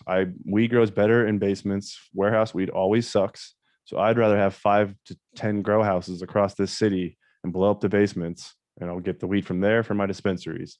All my lawyers were telling me, like, you can't fucking do that. That's not ever going to be legal when things come around to being regulated. But I was like, I don't care. This is how I run my shit. I'm 23 and I think I know everything, and I don't know shit. But I did that, and in July of 2011, they came and they said, okay, you have to be vertically integrated now, and you have to be in a warehouse, no more home grows, none of that shit. And I was like, okay, well, my plan totally backfired. Didn't listen to the lawyers. So they gave us, I think it was 60 days to figure out what we're going to do. So all the grows in the city and all the dispensaries in the city had to partner up, because everyone was individual. It was like, how do we tie everything together? So it was all about trying to be the prettiest girl at the ball and show, like, we were a really good shop. So everybody came through like, we want you to be our shop, and we'll be the grow, and we'll partner. We'll grow your strains. And anyway, I picked a fucking complete scumbag asshole who came in, and he's like, here's the deal, Jay. He's like, so don't you have to worry about money at all ever again. He's like, I'm going to build you your Taj Mahal of grows, whatever you want me to build, I'll build it for you. And he's like, you're going to get 33% of 3 stores. And if like, you just sign over control of your store, go down to 33% of this store. He's like, and I'll give you 33% of the other 3 stores, and then you'll have your grow. We'll run the store. And I was like, all right, I found my partner, right? Like my suitor, I figured it out. Well, like 3 weeks later, he like had ripped up the contract that my 23-year-old dipshit ass had signed, unnotarized, said it didn't exist, changed the locks on the place, said that, like I made he convinced the landlord to sign a new lease illegally somehow in his name, said that I like was out of the business or something. And anyway, he basically totally screwed me. And like, I went away, and I was pissed, and fucking, like, I think I was in Hawaii. I quit the business altogether because I was like, man, these people are all fucking scumbags. And I literally had a store that was doing millions of dollars, and I was going to convert it into something. And I thought that I was set for life, only to find out a few weeks later that I was locked out, genetics stolen. I didn't have any of it. None of it was true, essentially. And yeah, I was sitting on the beach in Hawaii, pissed off, I remember. So I fired off an email to one of the investors of the group of this guy. And he seemed like a nice guy. So when I fired him an email, I was just like, "Did you know that that guy locked me out of my warehouse, stole everything, didn't ripped up my contracts, that I didn't exist? Now I have a lawyer and I had to sue him in civil court to, civil suit to basically try to get the store back, and everything's all fucked up." And he's like, "I didn't know that," but he's like, "We're actually doing a class action lawsuit against that scumbag too." He's like, "And all these people have been ripped off millions of dollars from that guy." And he had a whole list of people that he'd scammed across the country. And I was like, "What the fuck?" So yeah, I was like, "I don't want to be in your guys' lawsuit because I'm doing my own." But yeah, this guy's a piece of shit. And that guy took me to dinner, and he's like, Jay, he's like, I don't know what's going on with all these fucking people. He's like, but I don't trust him at all. He's like, but I trust you. And he's like, "I need a horse in this race. I really need a horse in this race." And I was like, "Dude, I don't want to be in weed. I'm fucking done with this shit. All these dudes are scumbags and liars and crooks, and it's con man. And I literally don't want to fucking do this shit anymore." And turned him down like 3 or 4 times. And then eventually kept calling me, and he kind of was giving me the whole blank checkbook thing, like, "Whatever you need to do, you could build it, whatever you want." And I remember I went to the Cannabis Cup somewhere, and I saw them selling seeds, and I saw them doing a booth, and I was like, "You know what? You get the grass is always greener on the other side. I'll tell you that right now." Because when I was out, I was looking at the other side, being like, "Man, I need to be in weed. Look at all these people making $1 billion in sales in Colorado." I was like, "I got to get over there." And then when you're in weed, you're like, "Dude, I wish I could just grow weed in my basement and play video games all day. It was so fucking easy. Like, every life was way better. So there's no taxes and all the other bullshit I got to go through, and hoops and regulations." So I don't know. When I was out, I was looking like I needed to get back in, but I saw the booth, the seed company, all that stuff, and I was just like, I am the Bruce Banner guy. I was like, I'm probably gonna, I want to release the seed of this Bruce Banner, put it out. I'd like to work on like releasing some of my selected phenos and put it out. So I was like, I'd like to become a breeder and do it. But if I'm going to do it, I'd like to do it in metric in Colorado and do it in a warehouse and build it all legal, because I know what's legal now.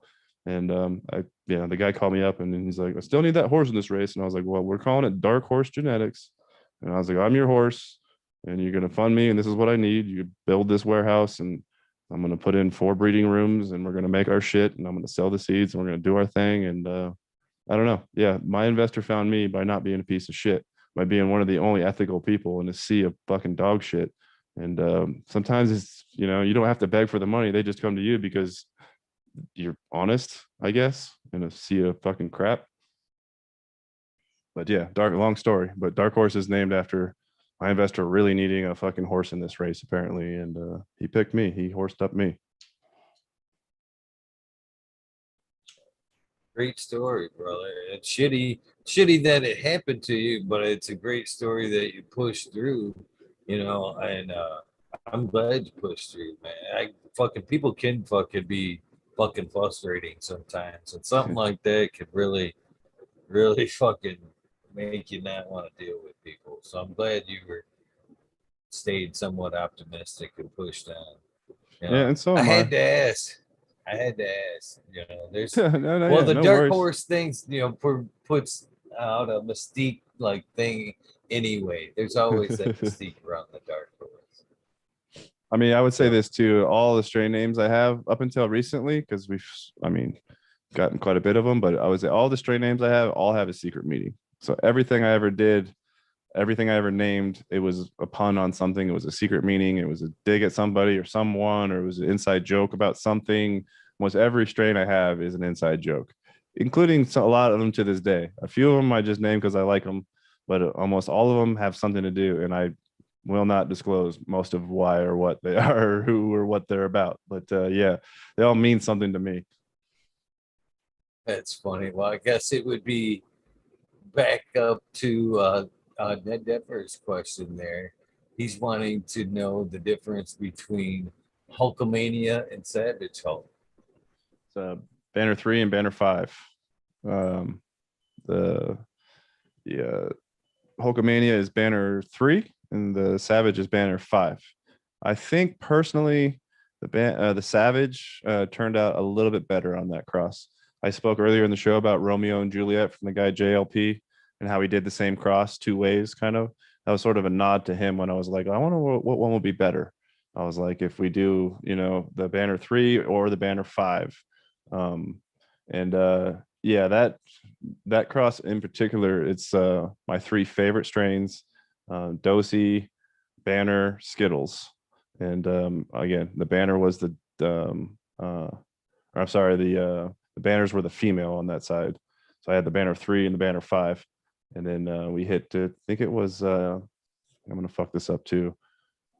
Not in-house, but it was in-house, but he did a Dosey Skittles. Fuck, I'm fucking it up. But somebody did the Dosey Skittles. And damn, it's going to come to me in a second.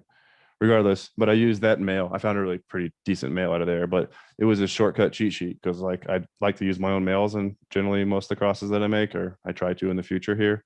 But I saw that and I was just like, dude, Skittles, Dosey, and good phenos, a couple of different males, good clusters in the males. I was like, I'm hitting this to the banner. I had hit this to the banner. I guarantee you this is going to be good. And I did. And like I said, the Savage, I think, is phenomenal. There's like these Skittles phenos that come out of it. It yields way better, clones way easier than Skittles. And yeah, there's also like a little bit of Dosey phenos that come out. The banners I would call recessive on the Savage, but on the Hulkamania, the banner kind of dominates. The banner 3 dominates. The OG takes over more. So there's not as many Skittles phenos on that, but it yields way better, way chunkier. Both resin monsters and both make pretty good hash, but those were limited releases, that's for sure. Like we didn't release that in large quantity.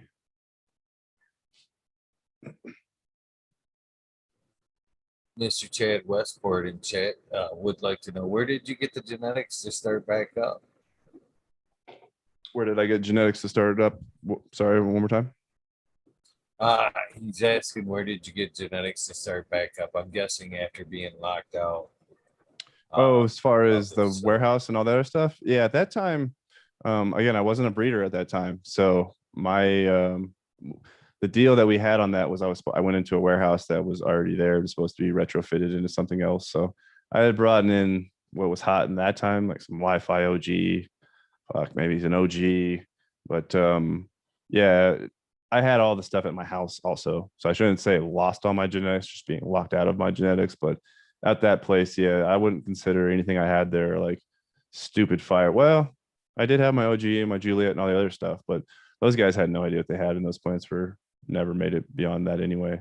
But as far as those plants, yeah, I definitely had all my stuff. I've always had my best shit multiple backed up, like multiple backed up from the very beginning. If I find something that I know is good, I give it to a few of my closest friends over the past 20 years. And I'm like, yep, put this in your vault, put this in your mother room, whatever.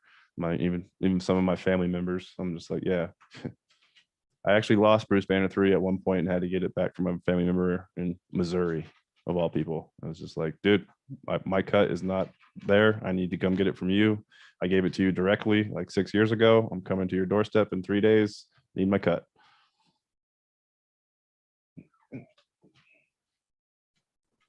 Hell yeah. Captain 420 would like me to ask you if you let Banner go in Michigan in like 2014, 2015 for a test. For a test, I don't specifically remember like going to Banner or Michigan to like sell clones or anything, but I almost guarantee you in 14, well, it would have to be in the inner circle for the cut to get out at that time, but it's possible. Certainly is possible. But yeah, 14, that was when it was held pretty tight, honestly. It could have been right when it was first starting to get released and made its way around. But no, I never personally like showed up in Michigan like at a cannabis cup or something. It was like clones for sale under my tent or something. Like I've never pulled that move in Michigan. So any cuts there just made their way there. And I can't really tell you exactly how or why or who.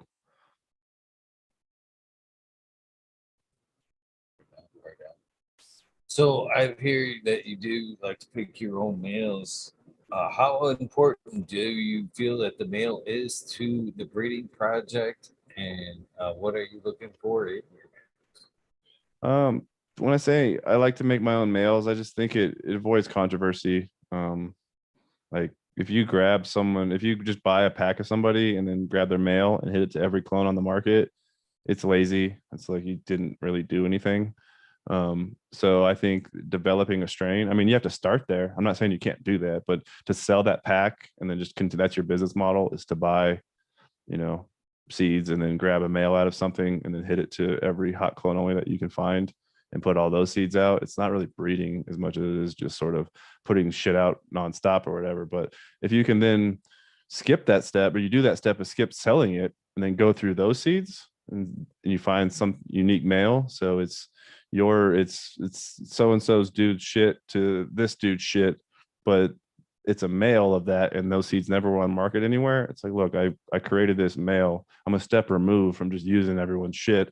I think it's a little safer in the world of, I don't know, getting, especially if you're starting, if you're trying to enter the marketplace, like, yeah, don't enter the marketplace with a bunch of other people's genetics as your males. Enter with your own males. But as far as selecting your males, that's everything to me. I think breeding is, I mean, we all know what the female side is. We all know what the clone onlys are. We all know they're good for the most part. We know if they wash. We know if they herm. We know exactly what's up on the female side. So it's pretty fucking easy to just, have one side of the cross dialed into what you're looking for.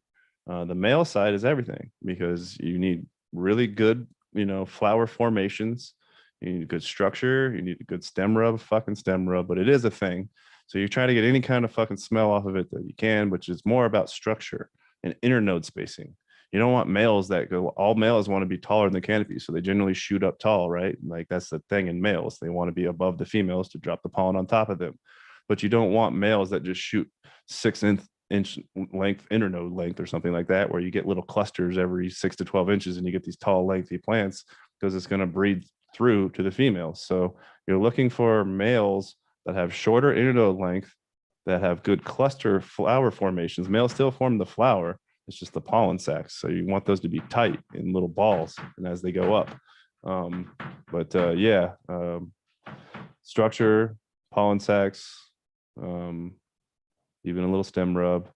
And also with males, you got to work backwards. So you save multiple males, and then you do the crosses, and then you smoke the weed, and you say, oh shit, okay, this male contributed this to the cross. This male contributed that to the cross. Then you go backwards and you use which male after you decide what the fuck. The only way to do it is to do the work and then go backwards. A lot of people don't understand that, but it's like, if I have 3 males or 2 males, I'm going to cross this to the same clone only with 3 different males, and I'm going to fucking get those seeds, grow those out, look at those and say, okay, I know which male I like better, because look at what happened when I did this. You can run the same project 3 different ways, if that makes sense to people. Oh, it makes perfect sense to me. So, with that being said, how much is there a secret sweet spot on producing like uh, uh, higher fem seed? Not, I shouldn't say that. That's a wrong way to say that. Uh, a better a seed population with more chances at fem or females. You know what I mean? Is there a Yeah, secret? Does environment play into that, or does it you can. know? I've read that it can, but to kind of answer your question, no. And like, maybe people don't understand this, but almost all bag seed that they get, if you find a seed in your bag at the dispensary, your homie sold you a sack or whatever the fuck it is, it's almost always female. And if it's female, it's almost always herm, because herm seeds produce 100% female seeds always. You know what I mean? So, when you talk about higher chance of female, you talk about using potentially hermaphrodite pollen or intersex pollen kind of thing will always give you the females for sure. Now I'm not talking about reversing using silver and other things, to reverse. I'm just talking about within the pollen that potentially could do that. But as a general question, no, I've read things. I could be speaking out of school here and don't know my science. I've read things where different light cycles will produce more females at seed, and seeds don't have a sex until a certain day of flower. So there's a certain time period which the sex is actually determined. So if you increase phosphorus, you can get more seed within the soil or the nutrients, or if you increase heat, I've heard it. But again, I think a lot of this is urban legend type of stuff. And if someone has the data, then I'll eat crow. I could be totally fucking wrong. But no, man, you got to pop the seeds and see what you get. Now, feminized seeds, totally different thing. If you use silver, you perform reversals, then yeah, you're going to get a shit ton of feminized seeds. that's how that works. I understand all that, but we've been talking about that lately. It's like, just the what are the odds? Is there a is I because we've talked about like I've popped seeds where I've gotten 5 out of 5 males. So does that mean that the male carried a heavy male trait? What is it? It carried the heavy Y and just drowned out all possibility during pollination. You know what I mean? All Yeah, I these follow seeds are you. gonna be male. You know what I mean? To That's me, why I'm asking. Does condition maybe play into that, or is there a it's sweet spot? certainly possible, but to me, I think you're talking about sitting down at the blackjack table, losing 10 hands in a row, going, this can't be. You know what I mean? And it's like, it can be. You can also win 10 in a row.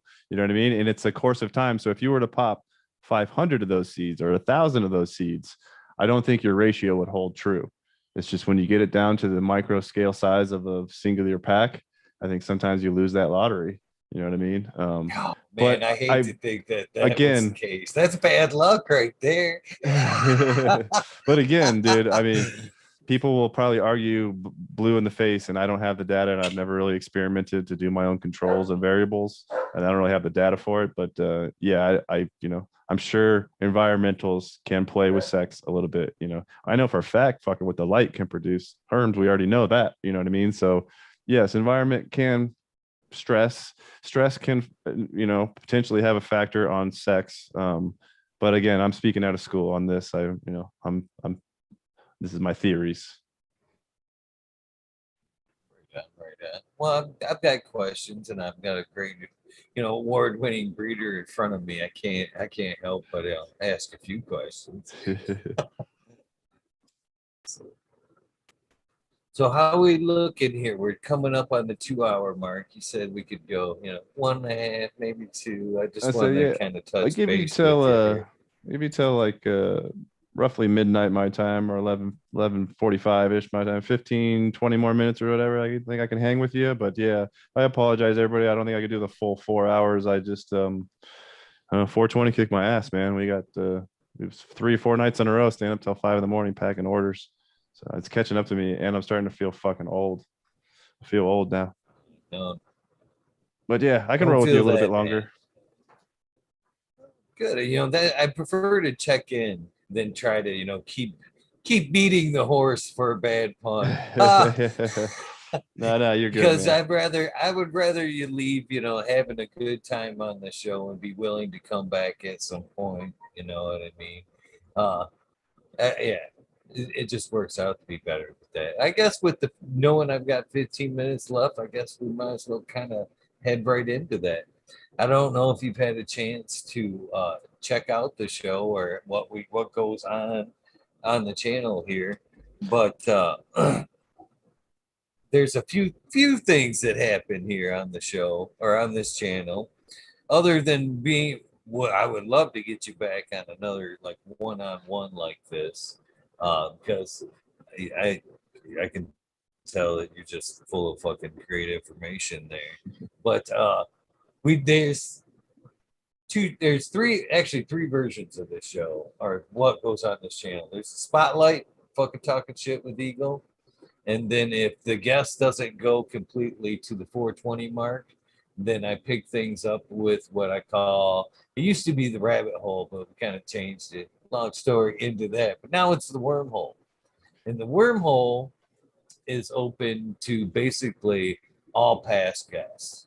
When this is episode 385, that means there's a possibility of 385, combination of any 385 on any given night, which kind of keeps conversation and things somewhat fresh on a nightly basis.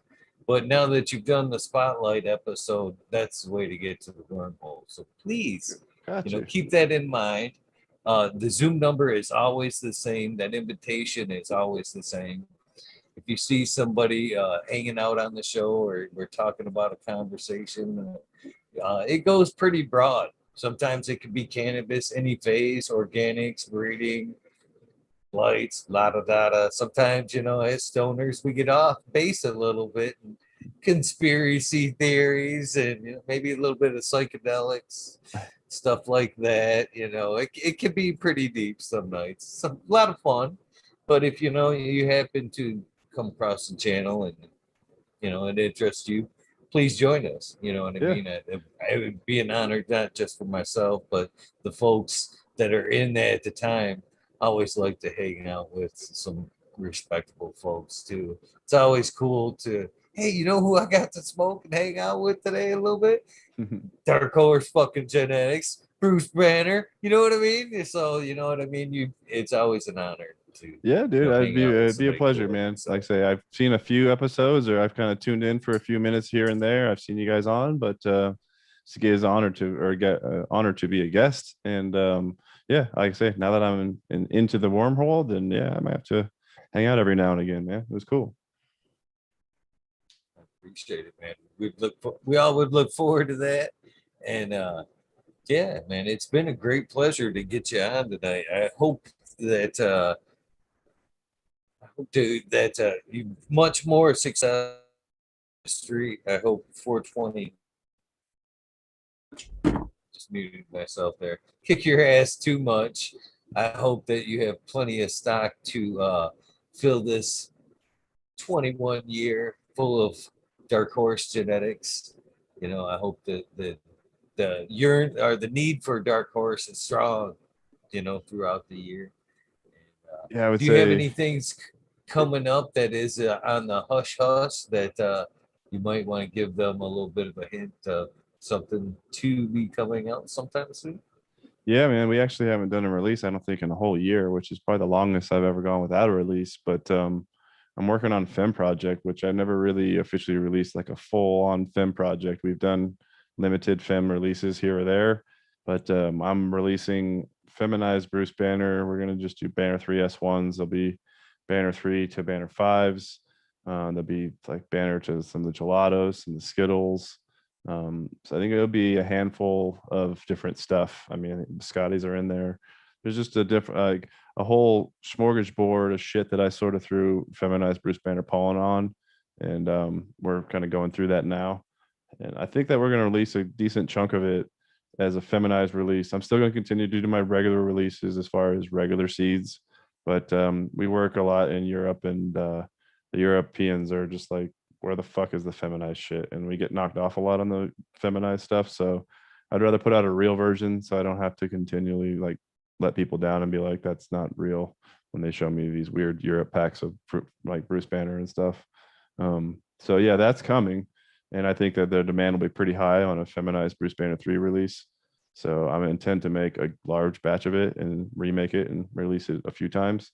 So yeah, that's coming, and that hopefully will be out around June. That's sort of the plan.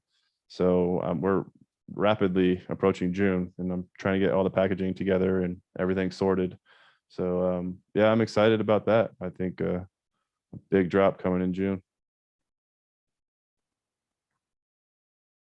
That should be a nice surge because everybody is hungry for femmes.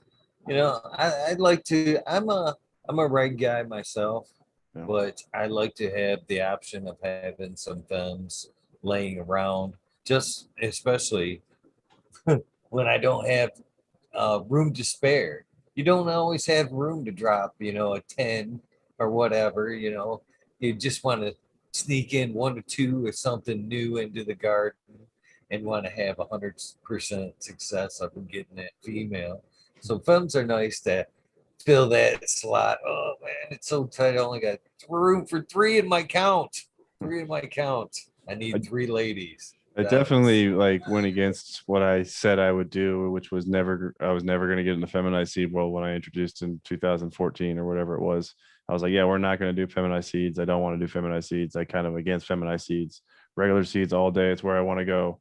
But man, the market and the demand and the number of emails I get that are like feminized seeds, feminized seeds, I was just like, all right, dude, I'll do it.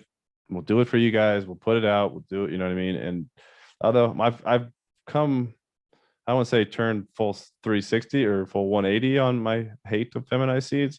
I've come around. We'll just say that I've come around. I don't know if it's a full 180 there, but I've come around. And I've gotten killer shit from Canorado. I think Canorado gear specifically got me to look at feminized seeds and be like, okay, um, this is there's actually some pretty stupid fire shit in here, and I could do this too. So let's put out some stuff like this. They're asking in chat that they'll be dropped direct to your site. Yeah, we'll probably do the Sea Bazaar, which is a site that it's a nonprofit co-op that we're part of. It's the seabazaar.com. And yeah, we'll probably do it there. And then obviously I think we're gonna do a worldwide release. So it'll go through my guys Pure Sativa and Attitude Seed Bank and probably go through Neptune, maybe even the Oregon Elite guys. And I don't know. We'll send it far and wide, but yeah, I don't have an official like release date or anything yet. So I will certainly post about it on my Instagram and everything else. And I'm sure we'll also speak on it. I didn't really mention this too much on a show, but we do Dark Horse Live, which is a podcast too.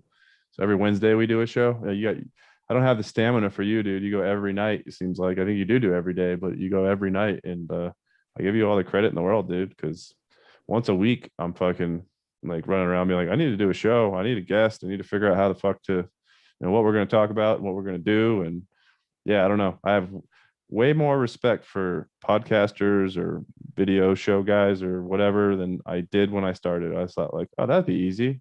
You just, every week you talk to one of your friends, right? It's like, well, what happens after you talk to your 12 friends? It's like, then you got to figure out new people and chase new stuff. And yeah, I don't know. I have way more respect for this. It's way harder than it looks. It's hard to be a host.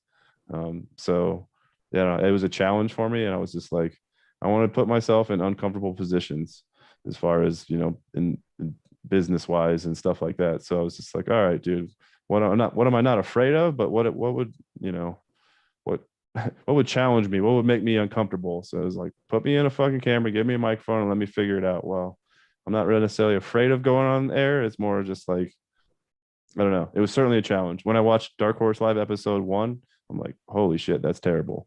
When I watched Dark Horse Live episode 50, I'm like, at least I know what the buttons do. It's still a pretty shitty program, but at least I know what the buttons do. I get away with my show because I give shit away, I guess. Other than that, it's pretty much a show on Wednesdays, 7 p.m., I guess. On YouTube? Yeah, YouTube. Dark Horse Genetics is our YouTube, so you guys can check it out on YouTube. There's 50 or so episodes on there. They're only an hour long, so I keep them short and sweet. Usually the guest interviews are only like 20, 30 minutes. But yeah, I give you, like I say, all the credit in the world. So not only do you go every night, bro, you do 4 hours a night. So props, dude. Mods, I'm hoping you guys are dropping that link in chat. They've been dropping you links for your IG and all that, your website. I appreciate it. Yeah, I'm not even seeing the chat right now. So shout out to the chat gang and fuck you to the guy who says I suck. It's all good. There hasn't been not one of those. No, it's all good. I'm just fucking around. So, about doing it every night, man. I hear worry about who you're getting on. This two things I'll tell you about what I've learned in the fucking doing this every night. One, I have yet to like interview one of my close friends. Close, grew up with you, fucking yeah, no, not one have been on the show. Not one have been on the show. Totally skipped it. Two, I like what I agree with you. I love being, and I probably perform best being in that uncomfortable zone. So I don't fucking prepare for this at all. As far as questions for you today, zip. In fact, I didn't even load this up until fucking 11:28. I didn't even turn Zoom on. It keeps it more genuine, and it keeps it, there's times where I've sit here and stuttered a few nighttime questions. It's like, oh shit. But I think it's better TV. It makes it more genuine. It's kind of funny you say that. I say it's kind of funny you say that because that I've planned, go ahead. The guest never showed up. Yeah, I get that too. We got mad cancellations, and usually it cancels 10 minutes before you're supposed to go on. It's like, really? Like what? Okay, well, let me just figure this out. I'll wing it, Wayne's World style or whatever. You know what I mean? But No, it's to your point about interviewing your friends and everything else. It's funny to me, I guess, talking podcast host to podcast host, like the ones that I enjoy the most. It's like what you might think. It's not exposing some dumb drama shit, or even the ones where I teach stuff, which I do kind of enjoy teaching things or whatever. But it's like it's the weird ones. Like I really like talking to Tommy Chong about weird shit about Motown and when he was coming up and knowing Michael Jackson when he was young and shit. It's like I just get into weird shit and I'm like, oh, that was really cool for me. Or we had an NFL player on that was just like, talk to me about who smokes weed in the NFL and like, oh, he's like, oh, we just drink, and he's like, I was a practice player, so we all get drunk at the games, and it was all the games were a party. We were all drunk, and I was like, wait, you guys are drunk on the field? And I was just like, those ones where I get way off. We had a hoodoo guy come on and do some weird fucking voodoo spell for business success and other weird shit, and there was fire and fucking rum spitting, and I was just like, we're so far away from XY chromosome fucking breeding cannabis, but like these are the ones that I really like. But at the same time, you know what I mean? I guess the people show up because it's a cannabis show, so you got to tie it back to cannabis now and again. But I guess I'd ask you a question in return, like of your guests, do you have any favorite guests, and was it specifically weed, kind of like I guess I'm talking about, or was your favorite guest go like way left field? Oh, that's the toughie. I've got one episode that I won't even air. It got so uncomfortable. I've had I've had a couple of guests where we pre-show agreed we were gonna come on just completely tripping balls on mushrooms. And the one guest, Indo 11 was the guest. He jumped up like I don't know about every half hour, just sweat. He was hitting hard. He hit hard, and fuck, he'd be like, I gotta go like towel my head off and come down for a second. He would come back out, kind of refresh. He wash himself up. One time he through that thing, he disappeared for like 10 minutes. He come back. He's like, I'm sorry, man. I got lost in the mirror. Yeah, see, you bring It's on multiple Zoom guests and get a party going. I mean, I had a one at a time for the most part, it's yeah, that's what the wormhole's like a free for all. The wormhole's like that such of it where anything kind of happens in the wormhole. Like you said, it could be cannabis, it could be psychedelics, it's whatever in the wormhole. A lot of fun there. It's easier to keep things controlled or in a better conversation on the one-on-one, keep things steered somewhat. But as far as favorite guest, man, too many to call out. Just one is favorite. Uh, Amelia Jensen, the hash queen, she was pretty amazing. Nice. Some of the stories she told. Indra, another favorite, just amazing. Same type of things. We talked hash, we talked cannabis, but some of their life stories about going through India, different countries on foot and walking through the hills with their family. That shit's priceless, man. I sit here, man, fucking just like a fucking little kid watching, a TV, joint all rolled up. Fucking, oh shit, you know what I mean? It's hard to even cut in at some points, man. But there's been some good ones. I've had a lot of great people on. I haven't had no football players. I had Nagayo. I think as far as like big industry, like entertainment, Nagayo, the comedian. He's a comedian. I've had Okay. him on. That was a pretty fun episode. But I don't know, too many in particular to call out that one is my favorite. And I Sure. think that It's shit's like I say, it's shit's harder than it looks, man. It's also harder to get the guests and all that. So yeah, like I say, more power to you for cruising and going. And you've built a nice audience, dude. Like I said, I've seen what you did. So I give credit to you. man, I greatly appreciate you and thank you for you coming on and helping me get through another night, man. Tonight's been a great night. At one point, man, we've had 120 watching consecutive, in chat checking this out. So, Word, thank appreciate you. it. You've Yeah, thanks everybody. obviously brought some folks tonight. You brought some folks tonight, so thank you, my friend. Yeah, absolutely. Um, I say, yeah, I think I'm about ready to get out of here probably, but give you a couple more questions or any more questions, chat questions, anything else, anything you want to do before we get the heck out of here? Uh, ask if he knows Jessica, the cheesecake lady. Oh If yeah. so, Uh, explains. Never mind. He planning her on. If he's planning or have, are you planning to have her on? I guess But that's you what have it's her on, I guess, my show. Nah, I don't. Nah, not really. Jessica, I know the cheesecake lady though. Cheesecake lady was a lady that used to sell medicated cheesecakes around Red Rocks, and I grew up in Red Rocks parking lot. That's like my drug college. We went to Red Rocks every weekend, all summer, all through high school, just to sit in the parking lot and see who had drugs. And cheesecake lady be walking around with a basket full of cheesecakes, selling like $20 slices of cheesecake with weed in them. And yeah, we all knew her. And she's still around though. Like I say, she's still the Dunn show and stuff. And she comes on. She's like very political and everything. But shout out to Cheesecake Lady. I know her. She's my friend. Oh, let's see if we got any more questions in the chat.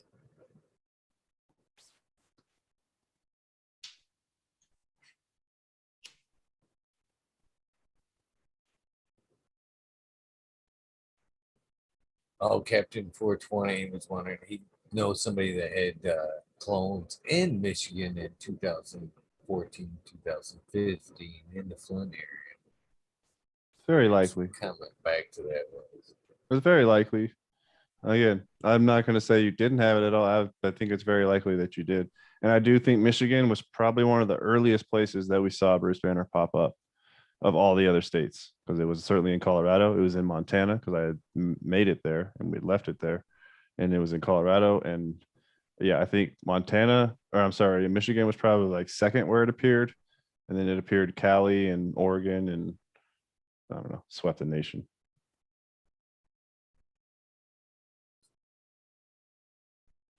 trying to backtrack this question here. I can't find his original question.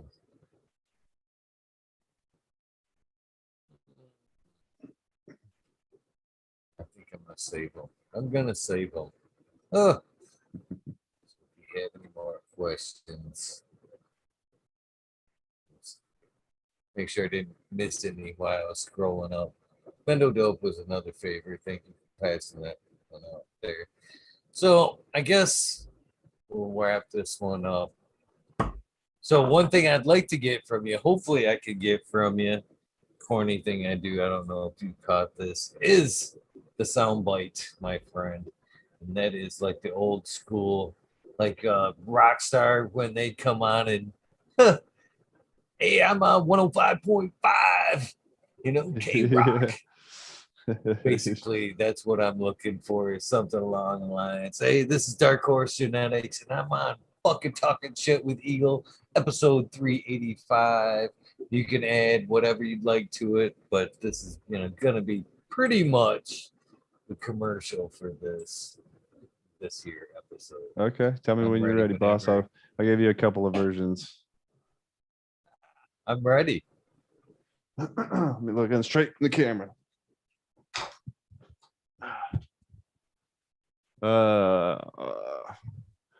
What's up, everybody? This is Dark Horse Genetics, and you're watching Talking Shit with Eagle, episode 385. Watch that shit, motherfuckers. Give you another one too. Two for the money, one for the show. All right. This is Dark Horse Genetics, and you're watching fucking Talking Shit with Eagle, episode 385. Tune in, assholes. Maybe I shouldn't call everybody assholes, but I like both. I like both. I might have said Dark Horse Live the first time because it's a reaction of me. So maybe I said you have to watch the tapes. I say Dark Horse Genetics or Dark Horse Live. Either way. I could be both. I could be either genetics. Or. Hopefully I said. But I'm glad you brought up the Dark Horse Live because I'm gonna plug that shit for you. Well, try cool. to help all the other ones. We gotta go tit for tat. Yeah, since I came on here, I gotta get you to come on mine. So yeah, we'll definitely have to have you on if you're willing. I am willing. What the hell? There was one other fucking thing I was gonna say. Oh, Oh, I wanted to mention, yeah, I snuck the shirt in on you. I've been debating on all fucking one day on whether or not I was gonna slide in the I didn't shirt even notice it, bro. because You got a Dark Horse shirt on? it's not yours Yeah, though. it's definitely It's not me, my but what is tattoo. this? Tattoo It's my shop. tattoo Okay. guy. He Okay. does all my ink there. It's a dark horse there. Nice. I love it. There's like a Dark Horse Inn up here, a Dark Horse coffee shop. There's Dark Horse everything's around the country. There's Dark Horse wine in most people's liquor stores. So yeah, I don't know. Dark Horse Nation, dude. I feel some semblance to all of us. Dark Horse weed, Dark Horse tattoo shop, whatever. We're all dark horses out there. I've always been an underdog kind of guy. I always root for the underdog. So yeah, love dark horses. I was waiting to say anything. I've debated on whether or not I was going to say anything just to see how many DMs you got to see it. It's like, hey, do you have a fucking tattoo shop? Yeah, right. No, the first dispensary we had was connected to a tattoo shop though, so it goes perfect. So thanks again for coming on. It's been a great conversation, man. You do, and if you get bored, man, you still got time tonight, whatever, man. You can still pop into the wormhole at some point. The invitation starts now for that Yes, type sir. of fun. I got to finish a Uh, little seed just packing and probably hit the sack, but yeah, maybe one of the next ones, dude. I will try to make it back, but yeah, you're looking at one exhausted man. right on, I'm sure. Just for note's sake, Monday nights is always guaranteed wormhole night. That's always Monday night is a designated wormhole night. So if you're ever Okay. wanting to bank on jumping in on one for sure, the other nights they may vary. So like if I were to go, if we would have went all the way to 420 tonight, there wouldn't have been a wormhole. You I know what I got you. mean? I So got you. Yeah. they vary.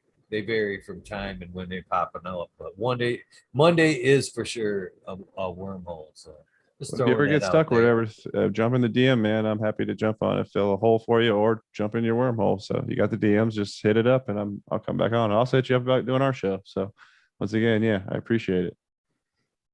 And I appreciate you, man. This has been a great episode. Get pack those seeds, get some rest, and I look forward to talking to you sometime soon. Cool. I'm out of here. Thank you guys. Appreciate it. Have a great night. Thank you guys for hanging out tonight. Uh, you guys know the deal. We're gonna fire up the wormhole here in a couple of minutes. Those of you that are not gonna transfer over to the wormhole, thank you for hanging out for one amazing night with Dark Horse Genetics. I see there's still 102, 102, 103 viewing right now, which thank you all. Thank you all very much, man. That's pretty much amazing, man. As you can see, my neck gave me goosebumps just the acknowledgement of that. You guys have a great night. If you're not going to transfer over into the wormhole, I greatly respect your time. And you guys know the routine. Please do something nice for somebody. Random acts of kindness do save lives. I'm a living, breathing example of that. I'm never going to quit saying it. Thank you guys for tuning in. I'll see you in a view. I am out of here. Peace.